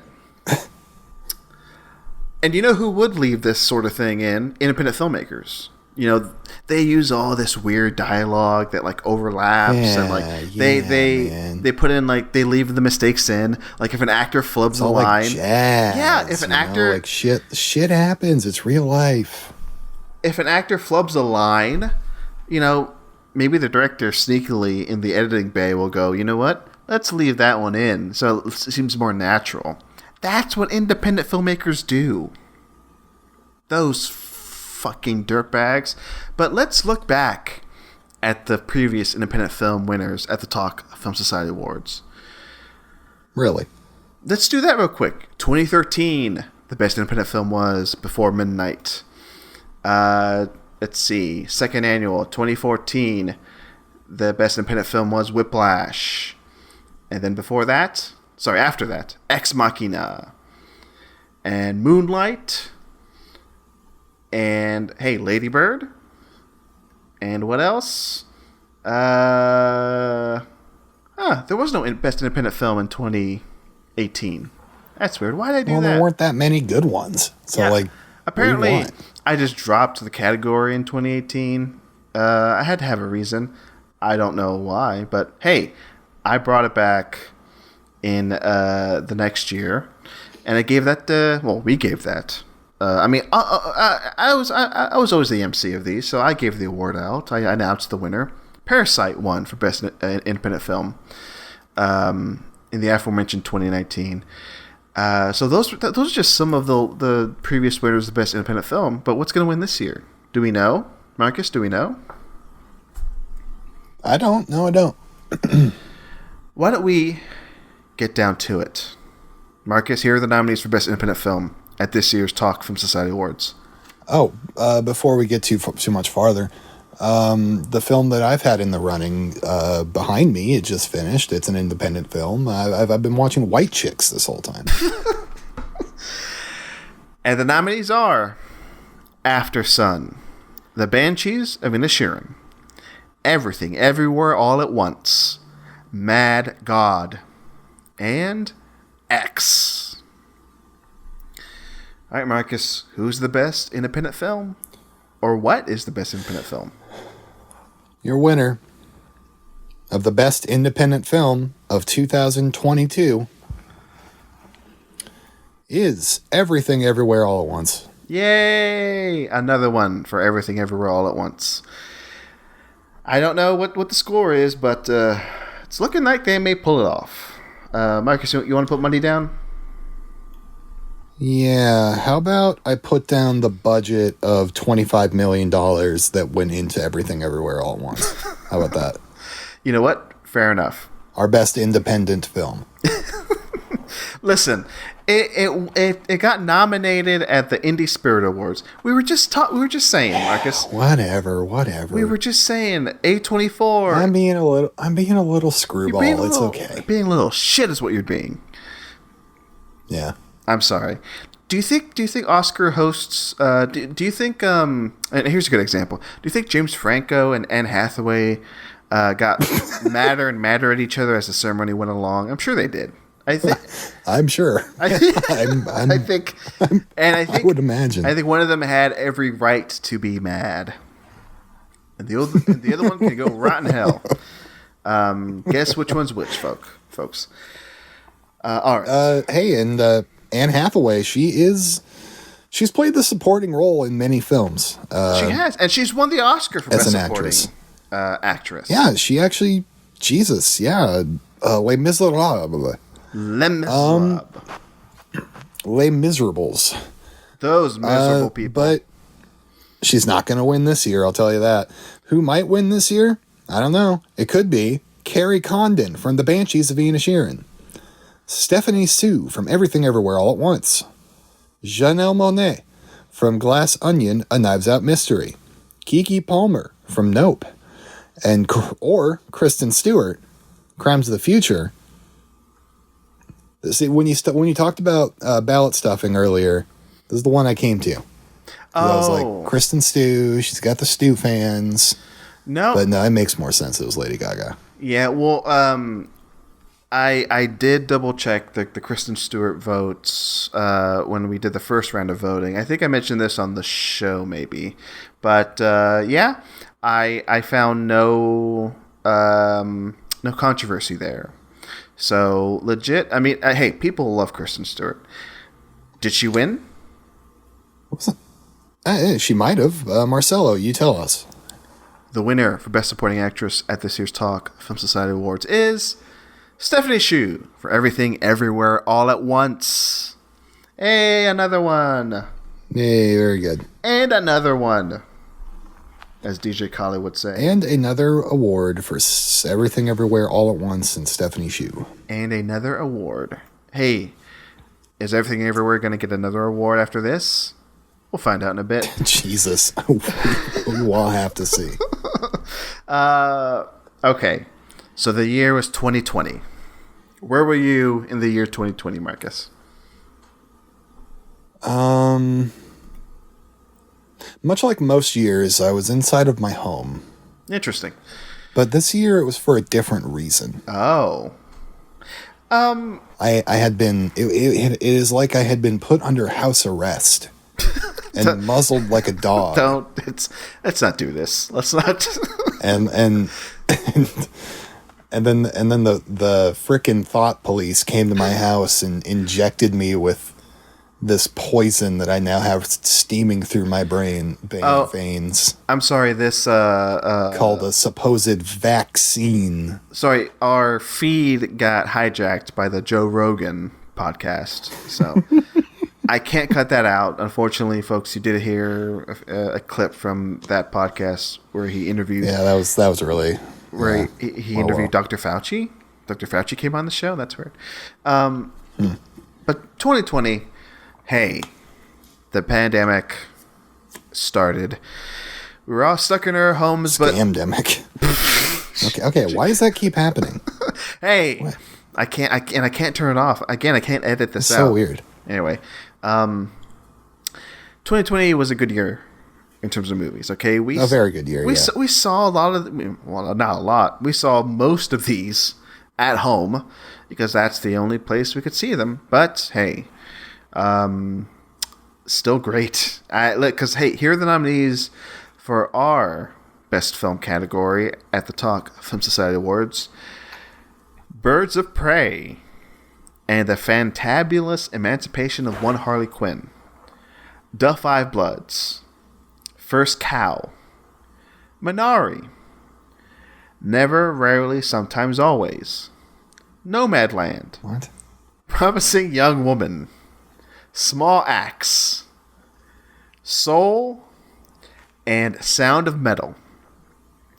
Now, I have not heard of two of those movies. I'm not cutting out any of this, but I did hear you go, what?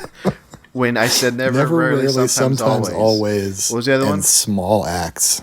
Yeah, Never, Rarely, Sometimes, Always. I think that was on HBO when it eventually came out. and that one is I've never seen it, so I can't talk about the quality, but it was well regarded, and hey, the amount of movies that came out were, it shrunk, okay, in 2020. So some of these smaller movies managed to get into our best film category, and I think rightfully so. And then Small Axe, that's a special case because Small Axe is the anthology that Steve McQueen directed for Amazon, I believe.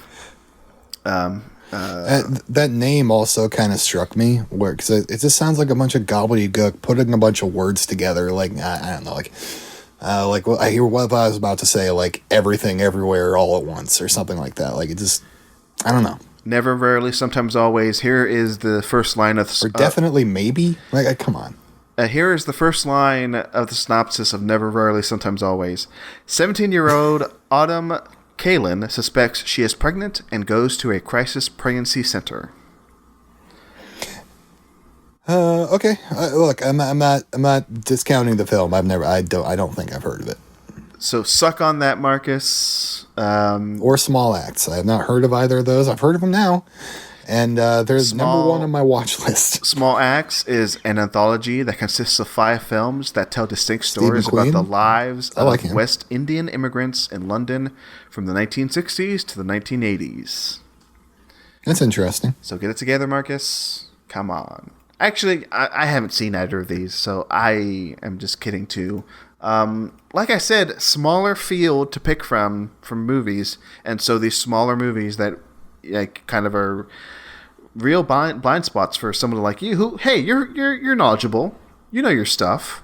I feel like I do, but now I'm being cut down to size. So think of it this way: I'm not cutting you down. It's the voters back in 2020 at the Talk Film Society Awards. They're cutting you down. Yeah. Okay. Yeah, it's the people that are wrong. I need to guess who won. I need to hear the list again. Okay. Guess who won from this field? Birds of Prey, Duff-Eye Bloods, First Cow, Minari, Never, Rarely, Sometimes, Always, Nomadland, Promising Young Woman, Small Axe, Soul, Sound of Metal. No. So I said maybe to Minari. I said maybe to Nomadland and Promising Young Woman. We matched the Oscars. Another one for Nomadland. You are correct. Nomadland won Best Film at the TFS Awards. 2 years in a row we're matching the Oscars. What the hell's going on here? And around this time, we used to be cool. Yeah, around this time, I was thinking of quitting, just everything, just hanging it up. Because why bother if we're just going to be the Oscars? I started this by saying we're better than the Oscars. At least for the most part, we have better taste. If we had time, we'd go through all the categories like Best Actor and like whatever. Those have more interesting developments, more interesting nominees sometimes. But you know what, Marcus? You're right. Maybe we should just hang it up. Maybe 3 years out of like the 8 we talked about, we just copied the Oscars for Best Film. What the fuck? It's getting out of hand. I think here's what I'll say. If our Best Picture winner lines up with the Oscars Best Picture winner this year, I am going to quit the website, quit all the podcasts. I'm going to block Marcelo on Twitter. And I'm going to send spam texts telling him to kill himself every day. You heard it here, folks. If the Talk Film Society Best Film matches the Best Picture at the Oscars, Marcus is going to... Which it will. Text me to go kill myself. He's going to quit the website, quit podcasting. That will happen. If it happens. If what he says happens. Speaking of ifs, who is going to win I'd like to... Best Actress? Yeah. I'd like to talk about some lovely ladies right now to cool me down. Okay. I've got a list of ladies to recite. Yeah, here on International Women's Day. Yeah, that's right. Happy International Women's Day. Shout out to the ladies. God damn it. Hey, I threatened to do this, and maybe next year I'll do it if I decide to do this again. 10 slots. Let's just call them what they are. They're all actors. There's no actress. There's no male actor. There's just actor. All the gender. Whoever identifies as whatever, they're in. Yeah. All 10 fighting it out. I agree. I'd be interested. I think we should do that. I'd be interested who wins, who would have won this year if I just combined Best Actress and Actor together into a 10-slot battle royale. You know, but that's a topic for another conversation. Here are the nominees for Best Actress this year at the Talk Film Society Awards: Cate Blanchett, Tar; Maya Goth, Pearl; Tang Wei, Decision to Leave; Michelle Williams, The Fabelmans; and Michelle Yeoh, Everything Everywhere All at Once. And the loveliest lady of them all, our Best Actress, is Michelle Yeoh for Everything Everywhere All at Once. All right. Well deserved, Michelle. Add another one to the Everything Everywhere All at Once gang. I bet chalking it up. Putting it on the scoreboard. Those cool cats are having the best year of their lives. I mean, literally the best year, because it was just last year around this time where Everything Everywhere All at Once premiered theatrically. Because it premiered at South by Southwest, which is happening this weekend as of this recording. I think it was the opening night movie at the fest. I was not there opening night at South by Southwest, even though I attended South by Southwest. I couldn't make the premiere, but I did see it at a draft house a few days later, actually. So I saw it pretty early. But it opened up wider to more people as it went on, but it premiered in March of last year. We've talked about it on the show. Marcus, you don't care for it, but hey, that's not the place for that. It's not the place for that. We're here to say everybody's equal here. Everybody's okay. We're here to say, how about this? I'm leading us into the magic of the movies. One of my favorite movie memories of last year was watching Everything Everywhere All at Once in a theater. Marcus, what's the best theatrical experience you had last year in 2022? I am sure, Marcelo, if I had been put my big fat ass into a tiny little seat, and had a whole crowd roaring around me, roaring in laughter. Haha, she has a dildo. Like, you know what? I am sure I would have had a better thought of that film. During the dildo fight? But I didn't have that experience. During the dildo fight, somebody did laugh really loud at that. You're right. Yeah. So, but what was my best theater experience of last year? That time in 2022 when you sat your little butt in a movie theater chair, looked up, and saw the lights projected on the screen, and you came out of it 2 hours later saying, that was the best experience I've had in a theater in the year 2022. When did it happen? I would say when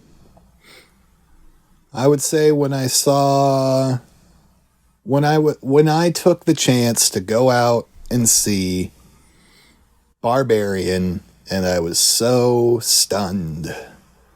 That's and didn't know what to expect, and I just got a crazy thing. Or it could have been when I went to Jackass Forever, but for some reason I have a memory of like maybe there weren't that many people there, or they weren't laughing as hard as I wanted them to. But Barbarian was a good experience.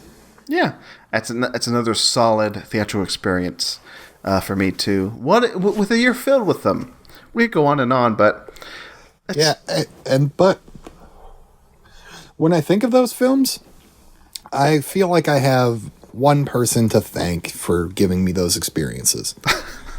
And who would that be? The lead actor? The screenwriter? The cinematographer? The editor? No. The gaffer? No, none of these people. Sometimes the gaffer, or maybe the best boys. I might think of them. The boys, but like the best ones. But who I'm most thankful for whenever I see a film is the person in charge of it all. We like to call them directors. Oh yes, Marcus. Who's the best director of all time? Jesus Christ. Jesus Christ was a good director. He did Jesus tell Christ, people what to do. He directed all of humanity. He was the first director. Righteousness. He was the first director. Yeah. Jesus Christ. Well then, who's the second best director? Somebody like Akira Kurosawa, yeah, or Stanley Kubrick, or Orson Welles, or Jacques Truffaut, a Scorsese, Martin Scorsese, a Spielberg. Wait, hey, we're going to go back to that name. Hold on. What did you just say? I said, Steven Spielberg, one of the best to ever do it. And whoa, this is crazy. It's too bad that his best years are behind him. It's too bad he's no longer making no, great movies. This is crazy, that are you aren't going to believe this. Critical successes. Oh, let me finish. It's too bad that he doesn't make movies anymore that are critical successes. Movies that get him awards nominations, that gets him the respect he deserves, to for a new generation to realize, hey, he's still got it. He's still one of the best to ever do it. Too bad that doesn't happen for good old Spielberg anymore. I think I might have something that is just going to shock the pants right off you, Marcelo. Marcus, my pants are secured to my hips with a belt. There's no way that these pants are coming off. Well, we'll see about that. I'm going to name off our best directors nominees for the Talk Film Society Awards 10th annual. By the way, this is the second to last award. It crept up on me. We're almost done. This is the one before the big one. Best director. The big hog. And it's going to James Cameron for Avatar: The Way of Water, Todd Field for crashing his car. Daniel Kwan and Daniel that movie's called Tar, not Crash His Car. Oh, yeah, sorry, excuse me. Todd Field for Tar. Daniel Kwan and Daniel Scheinert for Everything Everywhere All at Once. Jordan Peele for Nope, or Steven Spielberg for The Fabelmans. Oh my gosh, he got nominated this year? There's that name. Whoa, I know, yeah. He made a movie. Oh my gosh, but did he win the award for Best Director? We'll see. You tell us, Marcelo. Right, so here is your winner for Best Director at the Talk Film Society Awards this year. And they are Daniel Kwan and Daniel Scheinert for Everything Everywhere All at Once. Best directors. Marcelo, I'm going to put money on it and say we're 100% going to look back at that award and say, yeah, those two deserved it that year. I'm sure both of their careers are going up, and they're going to make some of the best films in fucking history, I bet, right? Is that what I'm supposed to feel? I don't know how you feel at this point, Marcus. Oh, man. I do not care that everything is going to win Best Picture. What I care about is those two fucking winning Best Director. I don't buy it. I think oh God, whatever. I know. Listen, whatever. I know. Whatever. Okay. I'm sorry. Okay. We can. I'm sorry. I'm getting a little heated. Okay. You know what? Save that heat, and this is the perfect time to bring it up for next week's episode, folks. Next week, the series finale of the award season 2022 series that Marcus and I have been doing for weeks now. We're covering the Oscars. It's finally happening. We're going to go in depth with the winners and our thoughts, our final thoughts, maybe, on a lot of these movies for this year. So, Marcus, hold your tongue. We'll talk about it next week. And I have thoughts as well. So we'll talk about it. But hey, let's not look forward now. Let's look behind us. Yes. At last year. Can we even think back that far? 1 year ago. I'm going to be very honest. Last year was, oh, hold on, we have two more. No, yeah, no, yeah, we have one more. Sorry, I forgot. Yeah, because last year we announced at the beginning of 2022 the winners of the best films of 2021. I'm going to be very honest. That feels like a long time ago. It feels it feels like 3 years ago, to be honest. The best of 2021. Do you even remember what movies came out in the year 2021, Marcus? No, I can't name a single one. I can name 10 right now. Okay. And these are Can you give me 'em? the nominees for Best Film of the Year at the Talk Film Society Awards, the 9th annual. Drive My Car, Dune, The Green Knight, Licorice Pizza, The Matrix Resurrections, Pig, The Power of the Dog, Titan, West Side Story, and The Worst Person in the World. Great year, if you ask me. Yeah, that's a pretty good list. It felt like I don't know about you, Marcus, but it felt like the movies were making a comeback after the pandemic. The amount of movies grew just a tiny bit, and I went back to the theater almost to an obsessive level. Yet again in 2021. But who won that year? Who did the Talk Film Society pick as the best film of the year? Marcus, you have any clue? Power of the Dog? Is that your final answer? Sure. You are incorrect. Dune won the best film of the year. Oh, wow. Yeah. Neat. And at the Oscars, Coda won Best Picture of the Year. Yeah. How do you feel about that? How do you feel about Coda winning?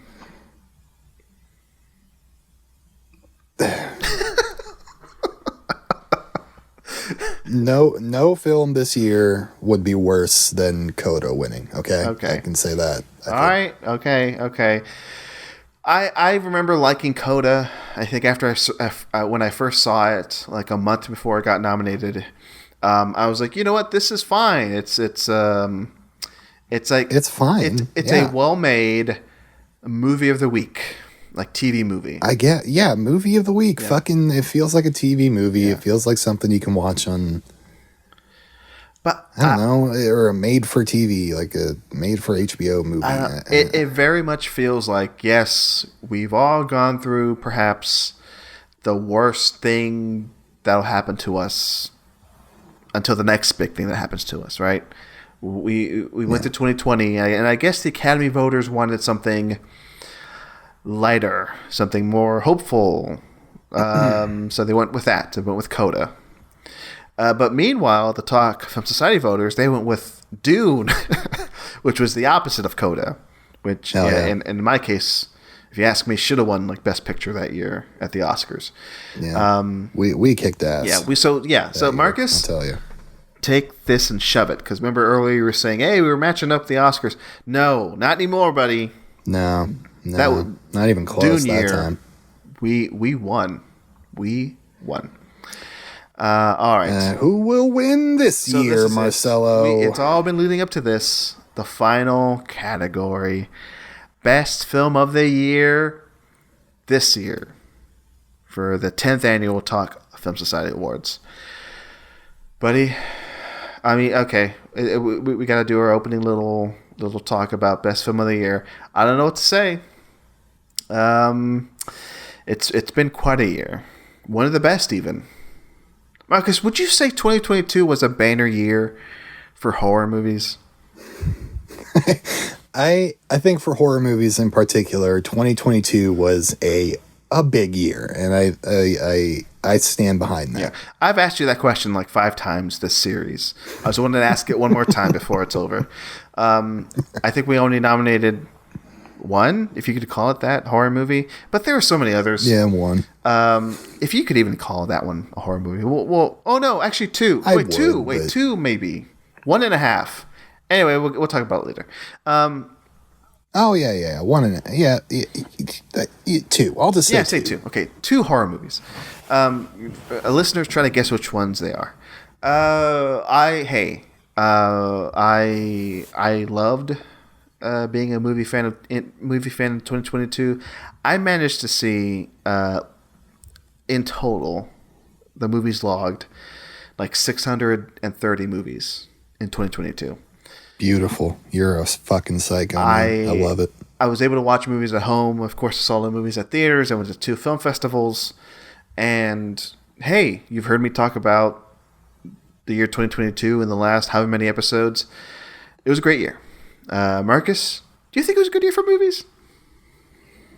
I think it was a good year for movies. And beyond that, anything else good? How was your year? Personally, my life had its ups and downs, mostly downs, but the films I saw, they brought me back up. Oh boy.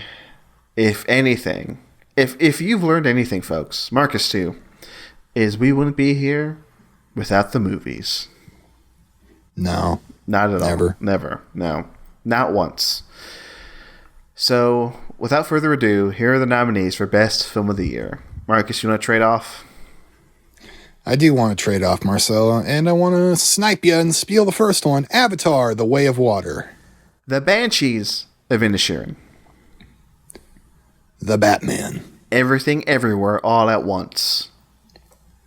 The Fablemans. The Menu.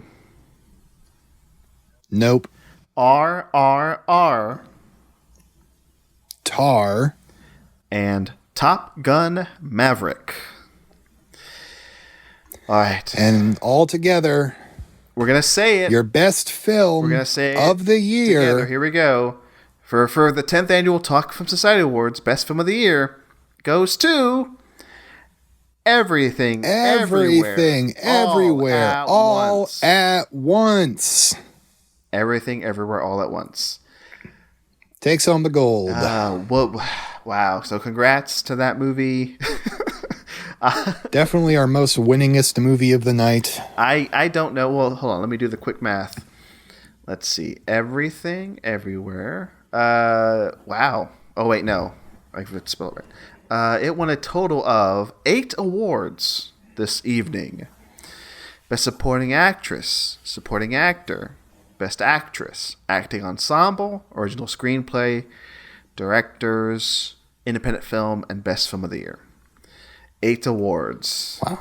Wow. I don't know the history. I don't know what other films have. I don't know if any other films in any other Talk Film Society Awards have won more than that, but that's impressive. It rarely does it happen where a movie wins that much. And will it win the gold? You just said that earlier, Marcus. Will it win the gold this Sunday? I don't know. Almost. It seems most likely, but crazier things have happened. There was talk in the aforementioned Discord. Somebody came in and goes, you know what? It could be All Quiet on the Western Fronts to nab up. I'm on record right now before we record the post Oscars episode. I wouldn't be surprised if that happens. I'd be like, you know what? I see the path to victory for an All Quiet on the Western Front. I do too. Last episode when we were making our final predictions, I was this close to saying it. And I remember saying it. Yeah. That was on the edge. So for all this love that Everything Everywhere All at Once gets and all the awards it gets, keep in mind, folks listening. I mean, hey, we said our piece here for the Talk Film Society Awards. We gave it to Everything Everywhere All at Once. But I don't know. I wouldn't be surprised if the Oscars, we all think it's going left, but then it goes right, and then up and then down. If the Daniels win Best Director and then their movie doesn't win Best Picture, I think I will blow a gasket. I think I will fucking explode. It's sort of like how and hey, folks, that I think that's been the case for the last few Best Picture / Best Director winners. It's like, if you win Best Director, you don't necessarily your film won't win Best Picture guaranteed. Jane Campion, sorry. She won for Power of the Dog, Best Director, and then, hey, Coda wins for Best Picture. Damien Chazelle wins for La La Land Best Director, and hey, Moonlight wins Best Picture. So that happens at the Oscars. But anyway, this isn't the Oscar show. This is the Talk Film Society Awards show. And we were done. Marcus, what a joy. Are you not just thrilled that we just did a 2-hour award show? Yeah, I am, but now I'm just starting to get sad again. Marcus, you only have a few more days to get sad. Because after that, you can celebrate the end of this series. And hey, it won't be the end of us. We'll still be podcasting. Well, I think we are on record. We will be on the count of 1, 2, 3ing ourselves. Oh, that's right. On the count of 3 at ourselves. the end of next episode. Well, I guess canonically we have to do that, but right. We can write our, much like the awards winners tonight for best screenplay. I think we can write ourselves a new ending. And also, I haven't. That's right. I also haven't seen On the Count of 3, so we don't know what happens. We don't know. So we'll make this promise to you, which I'm not going to keep. We're going to see On the Count of 3, and as I've said canonically on the show, we're going to reenact that ending in the finale of next episode. So look for that, folks. And that's it. I'm not going to say go vote because it's already over. So I'll you can't vote. Yeah, I'll just plug the Patreon. Go to patreon.com/ Don't ever vote again in your life. I don't give a shit if you vote. I only give a shit if you vote for the Talk Film Society Awards. I'm on record as saying that. I'm kidding.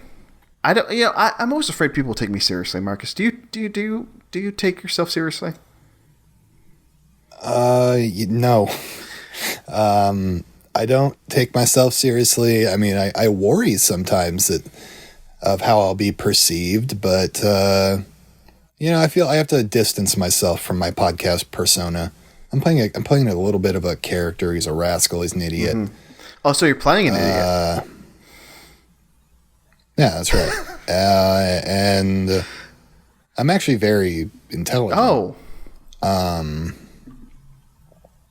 So if people if anybody ever decided to hate me, what they actually hate is that I'm so good of an actor and I fooled them. And it's like they're hating themselves because you're holding a mirror up to the listener who hates you. Yes, exactly. This is you. And if you hate me, you're hating yourself.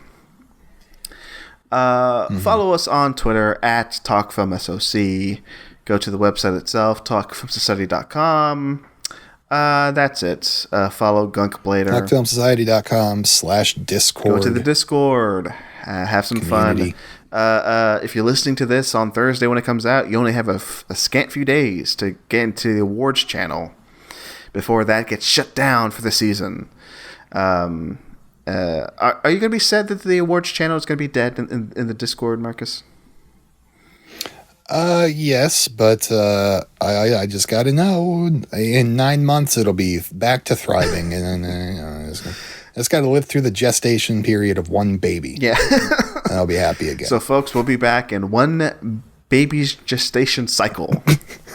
I'm going to say that next episode too. Thanks for listening, folks. Congrats to all the winners. Nobody, I in the 10 years of doing this.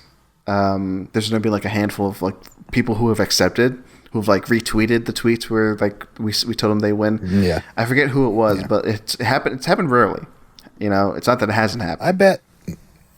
I bet we could get Guillermo del Toro to do it. Yeah, you know what? Tomorrow I'll tweet that he won or his movie won, and we'll see if he retweets it. So, folks. The best way to do that, to see if that happened, go to Talk Film Society on Twitter at TalkFilmSoc.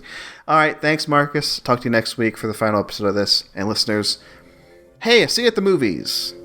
No one ever say that. All right, bye.